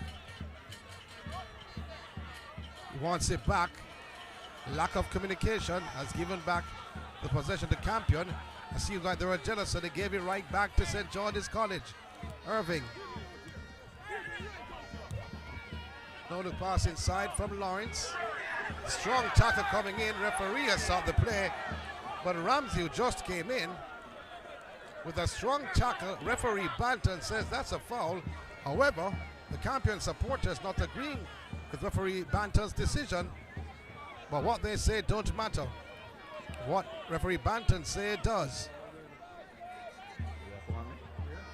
Spence with a free kick for St. George's College. Is he going towards goal?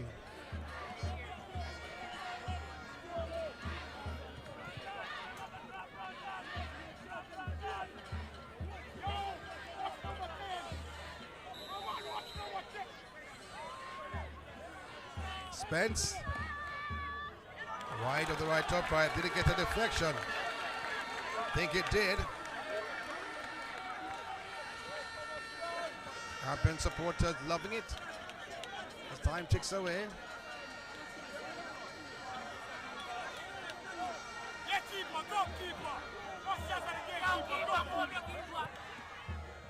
Inside the penalty area. Back in the danger area. Out of the danger area for the Campion players and the Campion team and the Campion supporters. All still in play.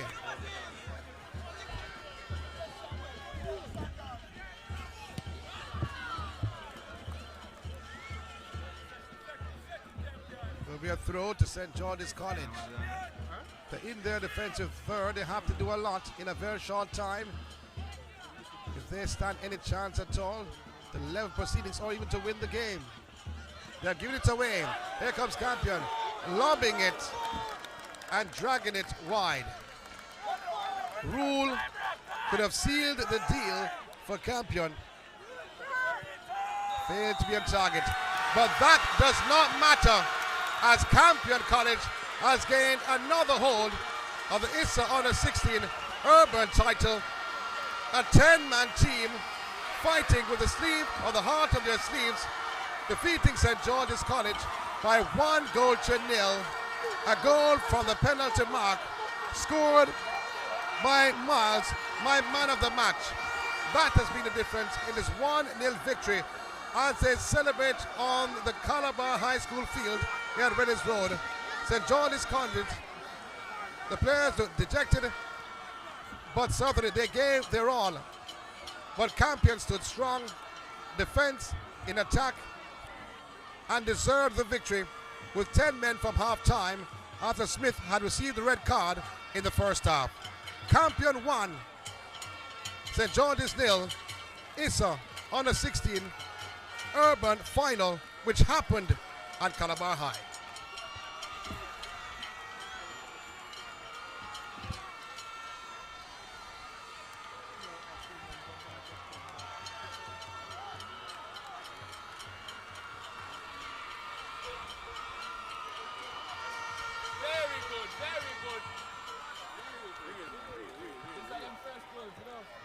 So they celebrate, and what a determined performance from this Campion College team. We had a fight back from defending champions Jamaica College in the Under-14 Urban Final, coming from 2 goals down to defeat St. Andrew Technical by 5-2 after they were trailing 2-0 at half-time. But in the Under-16 Final, it was 1-0 for Campion over St. George's College, and what a performance from Campion it was, with 10 players in the second half and scoring in the second half for the penalty mark. You see Mars being held up on the shoulders of his peers, coaches. Hopefully he's okay, but he deserves it. He fought to the bitter end for that victory. His legs were cramping. He still wanted to stay on the field. He was substituted at the latter stages of the game. But at that time, I think psychologically, they had it sewn up, as St. George's College did not get a clear opportunity at goal, as the defense of Campion stood strong, stood hard, and stood tall.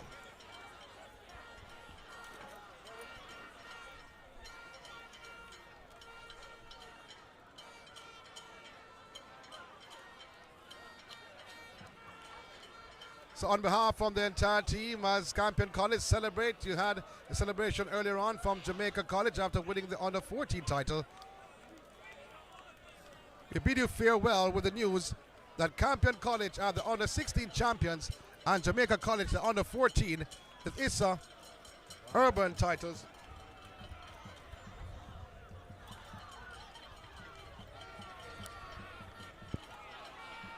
as we won't be leaving Calabar just as yet. What we will be doing is showing you the presentation for Campion as they accept their awards for this Urban Under 16 crown.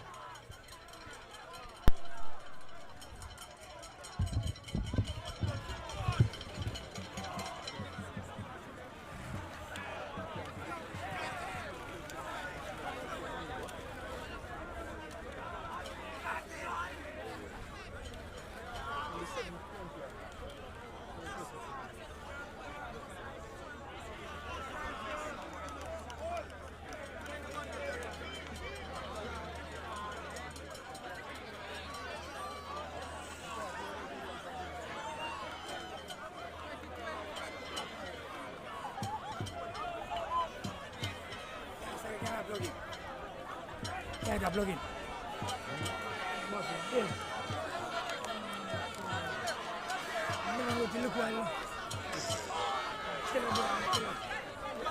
One of the kids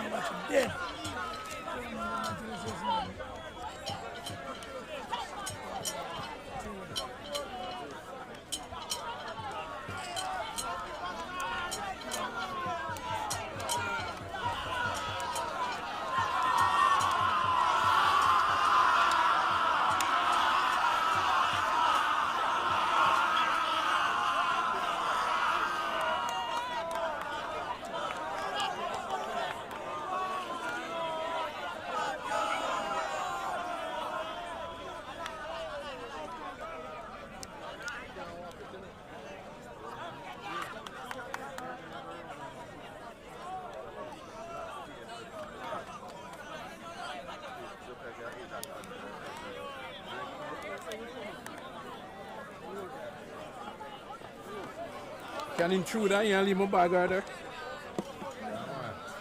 The secretary.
the St. George's College's goalkeeper, receiving his medal.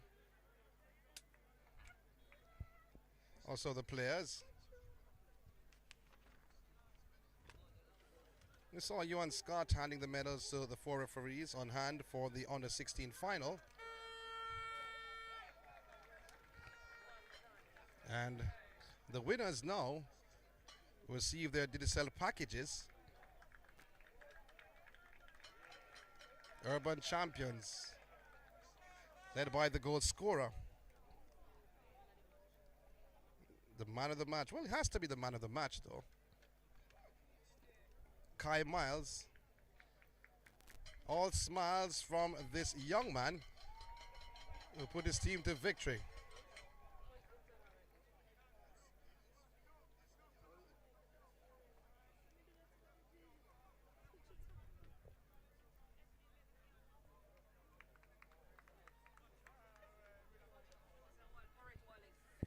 Fogo Road Principal, Oret Wallace.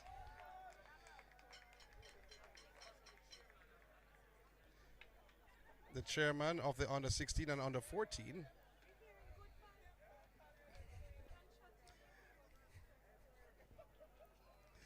Oret Wallace, who is from Clarendon. I would say a good friend of mine, though.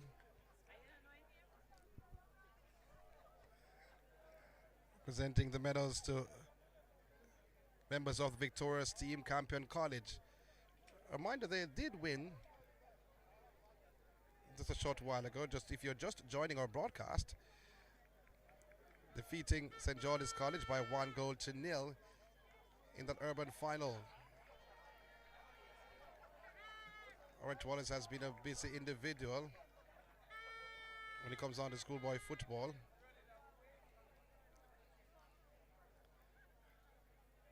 And a reminder that Kai Miles, he scored the winner from the penalty mark. And you hear me say penalty mark, though, because FIFA is stepping away from penalty spot, as the medal has been handed to all of the individuals of Campion College. They came out in their numbers to support their team, led by their coach, Nadine Walters, and one of their assistants, Ashton Blackson. They have done a wonderful job in certainly turning around Campion College in the last couple of years when it comes on to football, not only in the junior level, but in the senior level. Mohammed collecting his medal as the last player.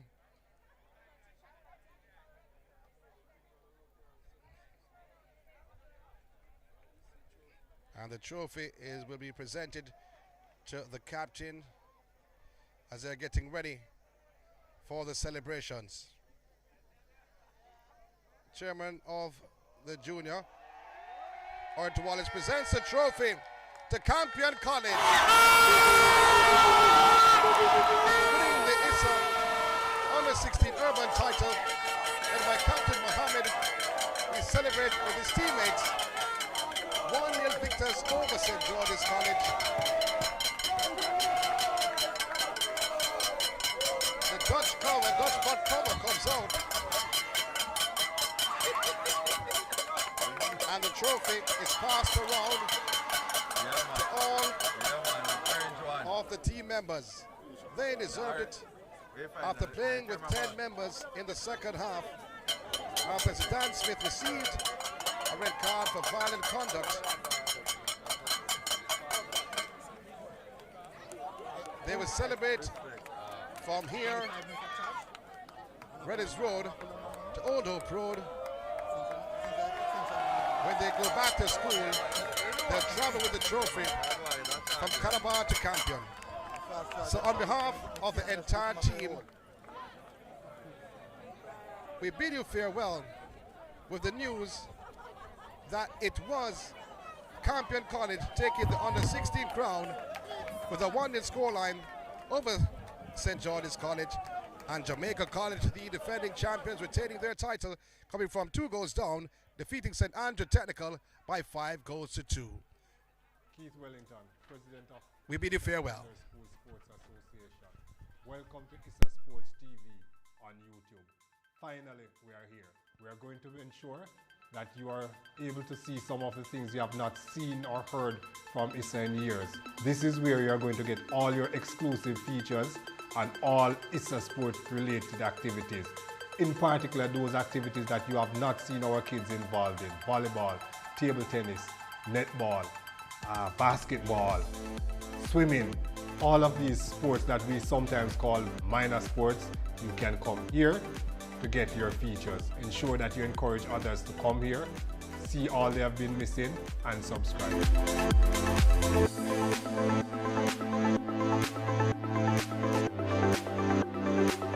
So you hear what? Subscribe to Issa Sports TV on YouTube.